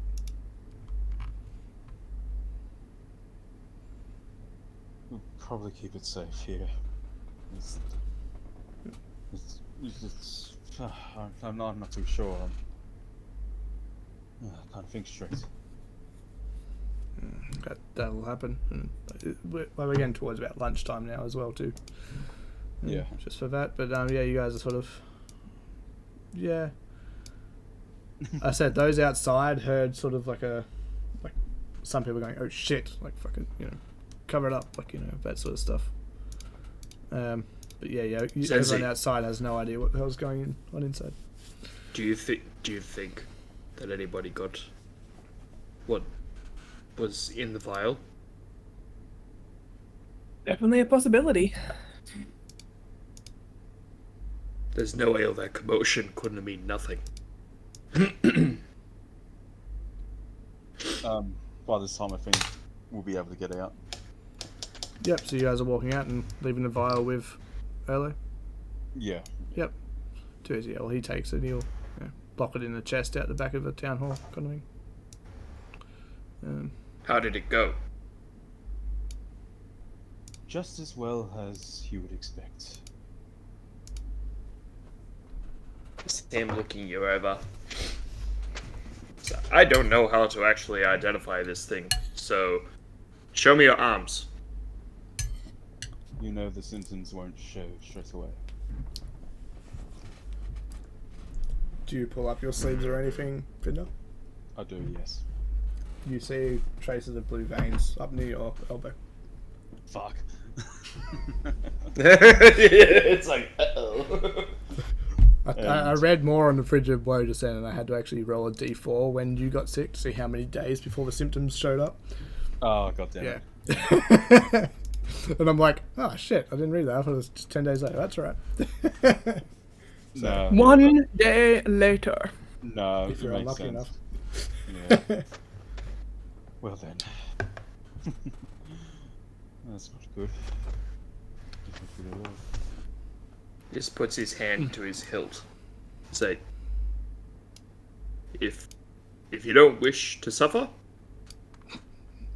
I can My help. friend, I've only met you for one day, and I don't need your sympathy or any advice. If you wish to take my life, that is a risk you're going to be willing to take. Sensi like picks him up again, puts him back on her shoulders. It's like no one is doing anything of the sort. Just add some urgency to our mission. Well, I guess we are running on time now. Yeah. That would explain why suggest you've we been get to nervous.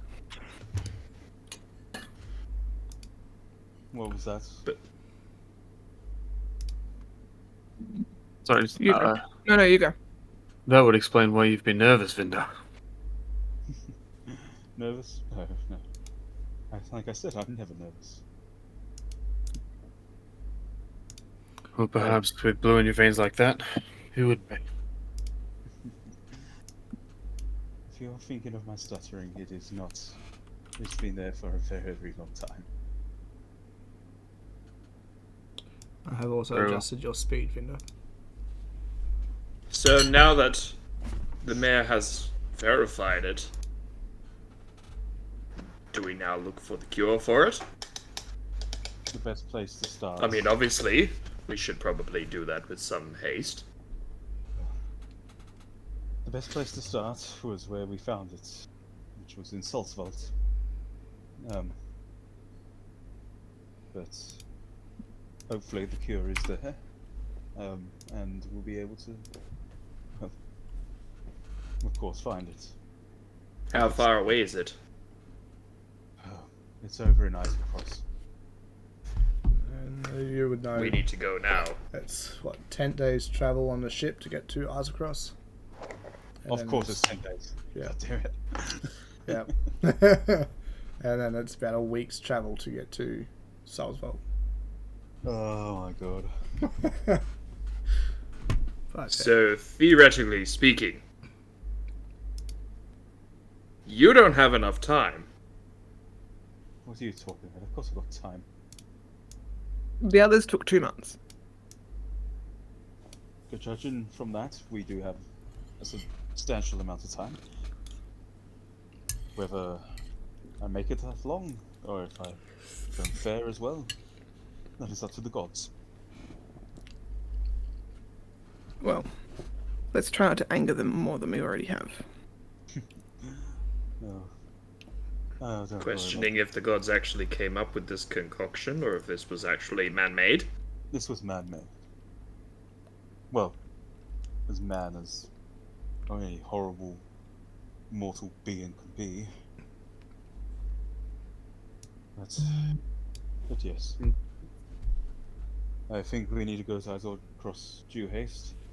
I will go talk to the mayor about receiving our reward, seeming that it was part of it, and seeming that my share might be, well, not worth taking in my end. I might see and get a beneficiary ready for it. Let's not talk like that for this moment. Let's just focus on how we're going to get to Isocross. Of course. So it's about a minute or two, sort of, when you guys finish the chat, not long after it, Erlo comes sort of out of the town hall, holding like a small sack of gold, and sort of hands it to the party. There's your the 100 gold for you that was promised for finding the hard evidence of this sickness. Although now I'm kind of wishing that it wasn't found, but We'll find the cure if it's. That'll be. My associate is going to die if we do not find this. I think 100 gold is a little less than what we should be paid. Vinder pulls out his firearm. You stop this nonsense right now. I am trying to get more coin. He cocks the hammer. Do not underestimate me, Ishida. Oh, fuck this shit. Kratos gonna step in between the two of them, holding his shield up, so that way it's like literally sitting on the tip of the firearm. I have killed a lot more men greater than you, Ishida. You've come off as annoying, standoffish, and quite frankly, pathetic. I holster my firearm and I start walking off.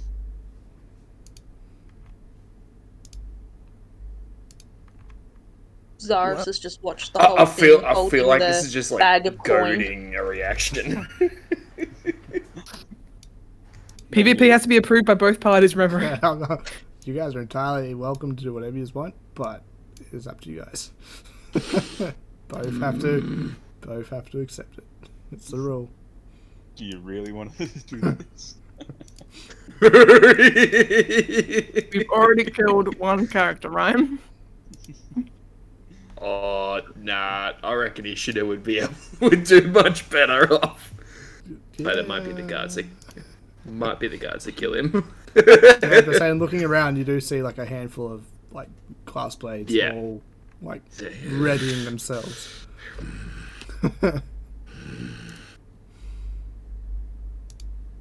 Fine. Not like I'll have to deal with you in a month or so anyway, when we have to bring back your body. I'm just making sure that, maybe you get adequately paid.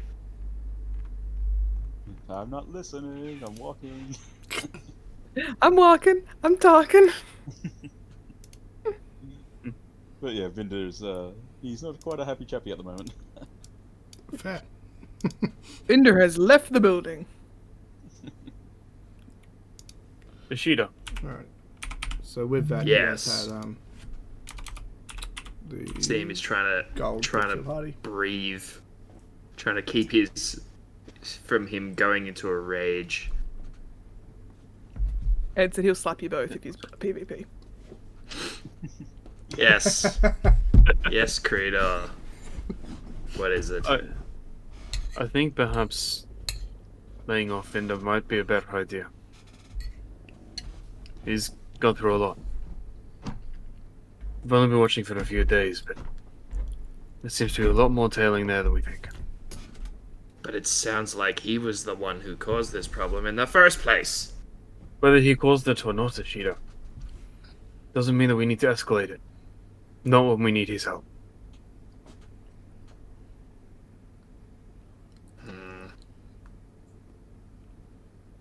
Suppose there'll be time for this later, won't there? Once everyone's cured and the sickness is gone, then maybe.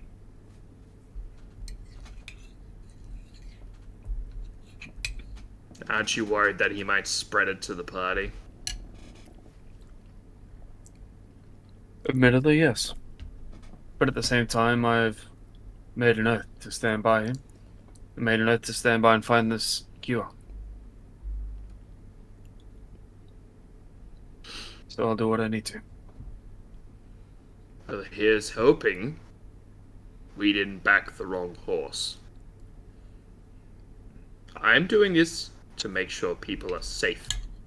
But if his reckless decision-making is going to be the death of this town, I will be the one who puts the sword to him. Is this in hearing of all of us? Mm-hmm. By all accounts, it's only spread by contact with the original substance. I don't think we've got anything to fear at this point. Diseases, from what I've learned, at least in the marine life, they spread. And they adapt. They will. He's also traveling the from only host to one who host. knows where to go to get the cure. Then we best don't lose him. Precisely. He better not be getting all emotional. It's not what we need right now.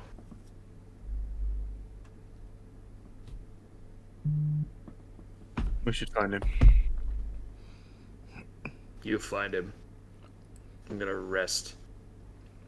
I'm gonna have a long journey ahead. So with that, right, Elro will attend to you and goes, so your next destination is Islecross, yeah? I will organise for a trip for you guys to jump on the next vessel, and it can leave first thing in the morning. That would be appreciated. But yes, I've heard that, Pelks is, dead.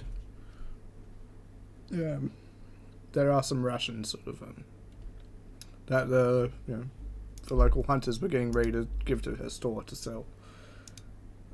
But I'll have them ready on your ship for first thing in the morning as well. Or at least give you food for the trip. Thank you. It's appreciated. So if you can get the cure back to the settlement over there, let's find the name of it. It's not even having so many little tabs open. Cyrilia, I think. Let's go. Cyrilia. It's a little docking, like a little Ufadonian outpost on Icecross. That is where this boat will take you. And there is a lady there called the Buyer. Anything she puts into, she has a chest in her, like somewhere over there, and I have a chest here in our town hall. Anything put in is magically transported. Not people, but items. So if you find the cure, at least they'll get back 10 days earlier than you will. But yes, I'll make it a bit easier for you.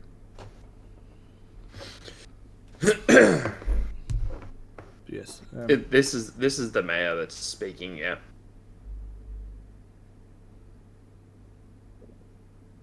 Yeah, it's the mayor. Yeah. Okay. It's the mayor speaking. That vial that you had. You make sure no one touches it. So thank you, Crit and Mess, for the raid with your 6 viewers. Thank you, Crit and Miss. Whoop whoop. Thank you, Svan. You're a legend. But alrighty. So yeah, he's pretty much got you guys all. He'll have yous all ready in the morning. Is there anything else you just want to do for the afternoon? It's about lunchtime now. Vinder's going to be sitting pretty much on the coastline, just watching the waves. Yeah. You're not going back to talk to Ash or tell her? No. No. I think Ash will kick your butt. Ash would kick me straight in the nuts. So yeah, you're just sitting down there, and anyone who tries to find you, I said that's where he'll be. The rest of you, what are you all doing? I'm probably going to go find Vinder and relay our travel plans that we have laid out. Mm-hmm. I wouldn't mind it. So go on. Sorry, just go basically do a basic mental health check. Make sure he's okay. Sure, make a medicine check. Medicine check. It's the closest thing you have. Oh, my mouse decided to die. Hang on. There we go. Oh, fuck. Oh yeah, no, he seems fine. Oh, the dice. Oh, Those that's dice were so pretty. That was a 7, guys. Yeah, he seems fine. There's no problem whatsoever. It's amazing how resilient Vindar is. He just might die. It's fine. Alrighty. Anything else? What are you doing, Creedor? I would have stuck with trying to look for Vinder. Just same thing, just to make sure he's alright and he hasn't gone and blown someone's head off. Yeah, well, he's just He's home. sitting there. Like his firearms don't look like they've been recently shot. So, yeah. That's the main thing. Yeah, someone was asking earlier how he's got guns. Vinder is a gun He's a slinger. fighter. Yeah. Yeah, fighter. Fighter. gun. But that was at the start of the show. If you're still watching, awesome. If you I wanna didn't know respond how to he the got guns, post. Yeah. Yeah, if you want to know how he got those guns, well, I guess you're just gonna have to keep watching. Yeah, it'll happen. It will happen if he doesn't die. Yeah. So we've got what? A few weeks to go. Drake. Alright. Cool. Alrighty. Anything else you guys are doing?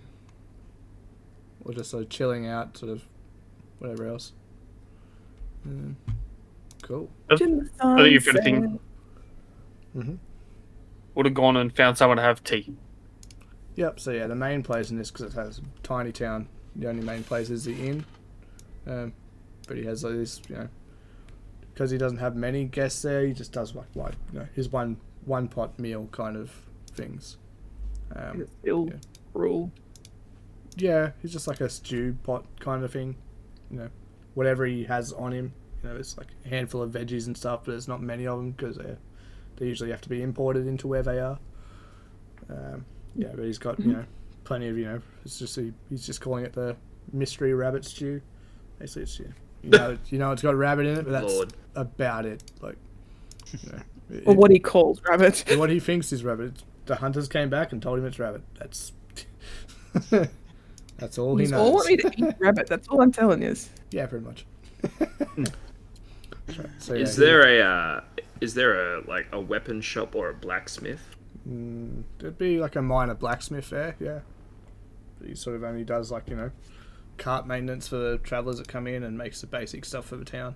Nothing too serious. The only merchant was Pelks, but yeah, she's, unavailable at the moment. What is that? I was good at the blacksmith. Yep. So yeah, as I said, it's mainly a dwarven thing, so you just see an old, not old, like a red-headed dwarven fellow, red beard, everything. Just, it's got like a few black singe marks throughout it where sort of, hot embers have touched and burned into it. Sort of, as you walk in, it's like the heat of a room pretty much like hits you. Like, you've basically walked into a furnace pretty much. And you can see he's pretty much just, he's, the raggy sort of pants, like basic common pants, but just his blacksmith's apron on, and that's about it. Not wearing a top, just the apron. Just the amount of heat in this room is just insane. Perfect. He's going to approach the smithy. No. So, hey, what can I do for you? My good friend. My good friend. Yes, what can I do? I am in need of your expertise. I am looking for. Do you know darts? That's it. Yeah, they've got a board at the tavern inn. Yes. Not so much the game darts. I'm talking about the actual throwing darts. Yeah, you throw them at the board that's at the inn. Correct. You got it. Now, looking for something that's like a dart, that throws like a dart, hits like a dagger, and penetrates or stabs or hits. Something that's sharp, something that can be thrown very fast, very quickly, very accessible. So, Basically, he wants to see if he can get a shuriken.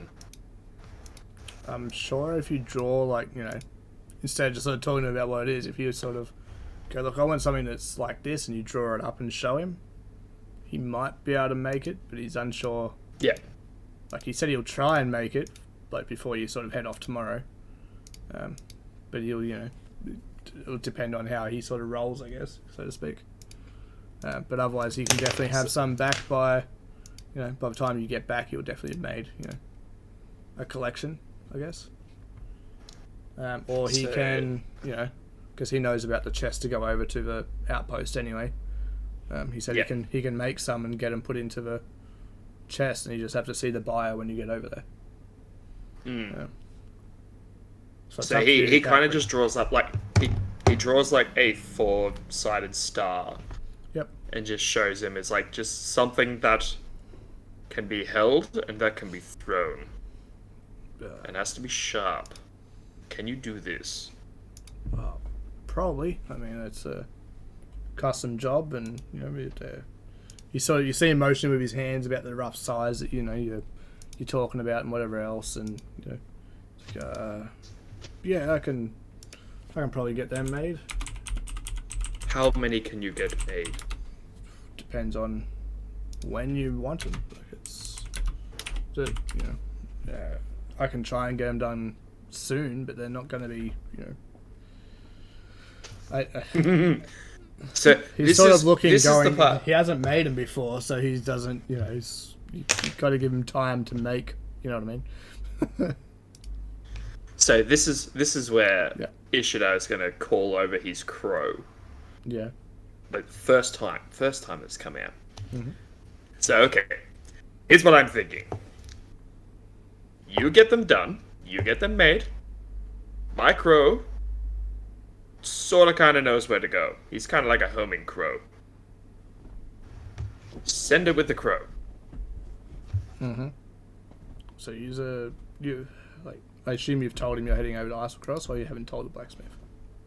I'm gonna tell the crow to head that Yeah, it's but gonna go to Islecross. Are you telling the blacksmith where you're going, though? I haven't. Yeah. Well, he says, yeah, I can. Just I can sort just that out making for it you if need you it as can.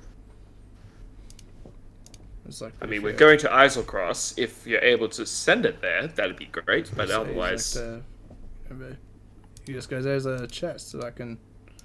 We send orders over to, over to the outpost over there all the time. oh, You Well, put that'll it work in, just and it fine. immediately shows up over the other side. but that works perfectly fine then. So from here, it's 10 days. It gives me, at least 9 days to try and get these made. Perfect. I can probably, see how I go making the first one, but once I have the design and that sort of done, I should be able to make, a handful of them. Oh, trust me. Where I come from, plenty of people used them before. It's going to be big rage over. You start selling them. You use this prototype. Use this design. Trust me, people are going to love this thing. We'll see. Maybe some of the hunters might try them and see how they go. But okay.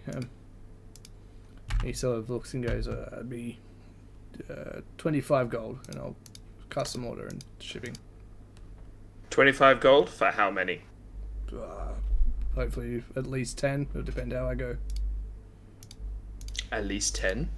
At least I'll try and get more done, but it's an experimental thing, and iron is not easy to find over here. It isn't. Look around and you look at these shelves, and there's there's not much. I said most of his stuff all gets imported. So. Hmm. And that's not gonna work. I was gonna give him a weapon so he could break it down, but that is definitely not gonna work. Okay, so 25 gold for the 10. Is there? I know you're struggling with iron and such. Is it just one possible other order? Just a real quick thing. I have seen people who have armed their birds with particular talons. Was wondering if you could, it shows the crow's feet. I was wondering if you could maybe put something on it so it gives my bird a little more scratch. If you leave it here for a bit, I might be able to sort of get some measurements done, but it's that could take a while to make something so fine and delicate. That'd be more of a jeweler in Ufadern or something might be able to make something that sort of. You're saying that you doubt your own skill? To make something so fine and intricate, yes. So I deal with Understandable. horseshoes and weapons and the odd occasional armor fix. So I can bolts and nails, stuff like that. How about arrowheads? I can make all them. And he sort of points to the 100 odd arrows he has sitting over on the wall. Does he have any special arrows? Not really. He just has a general, just a general blacksmith, buddy. Yeah. Might be digging too deep for something that In a little doesn't town. need to be Meet to Uthodurn. In a little town here, yeah. Like I said, when you get to Uthodurn, Yeah, a okay, bigger city, gotcha. maybe. Alright, we'll just put it at the ninja stars then, so I'll subtract the 25 gold. Yep. So then I'll do some However rolls. it is. So you have it on your treasure and your character. Yep. How the hell do you... There we go. So 41, 25. Come on, let's go. 26. 16, yeah. I had 41, so minus 25 is 26. No. Wait. No, 16. that's not it. Math. 16, buddy. Lord. So I'm not letting you get away with that much. Yeah, I was gonna say, is that look, you're asking the barbarian to count. It's not gonna go well. Yeah, you try and walk away without giving him all of it, and he sort of, you hear this loud crack of a hammer on the anvil. And sort of then you turn around and go, okay, and just put the last couple of gold in and, walk off. Thank you, kind sir. I will hopefully be seeing your product when I get to the island. Yes, just find the buyer, and they should have him sitting there waiting for you, when you get there. Thank you. Bows. Walks off. You're welcome. And he sort of turns around and starts pondering over that little picture you've given him, and he's sort of trying to work out how he's going to make it. Yeah. All right. Anyone else doing anything? Using some kind of mold. What's up? I was gonna say just use some kind of mold system. You should be able to figure it out. Yeah, he's looking around and just sort of trying to work out how he can make it in the mold, basically, kind of thing. He's head scratching. Yeah, he's just trying to put it together, trying to work it out. So yes. Alrighty. Anyone else doing anything? We'll head back to the inn, won't we? Well, you guys were. Zaris was just like, I need a swim. I've been on land for too long. He was just gonna, go for a small swim underneath the boats and stuff like that, just to get away from the land people. Yeah, basically, those of you who are on the shore checking on Vinda just see Zara sort of walk past you, walk out to the end of the, the wharf pretty much, and just dive. And I'd say Zardo would probably go with you as well, so you both sort of go. I would say he wouldn't pass up an opportunity to go for a swim. Splish splash, jumping in the tub, do. Pretty much. But while down there, he's probably gonna have a look for things that have been accidentally lost overboard on the ships. Sure, make me an investigation check. I'd say if Zardo's there, he's helping you, so you have advantage. Don't do it. He looks too happy. Yeah. It's I like when people do things that I wasn't really expecting. I'm gonna roll another one. Yeah. So I'd say you'd probably find I'd say there might be a dagger or two that have sort of been lost that have sort of got barnacles and stuff over them. Just from sitting underwater for so long. You find let's do some rolls.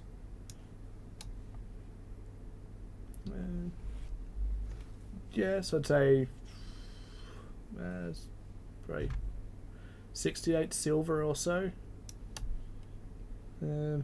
What's that one? And 10 gold. Done. Just sort of, just from random people who dropped them off the side of a ship. But nothing particularly of interest, just the little things. So.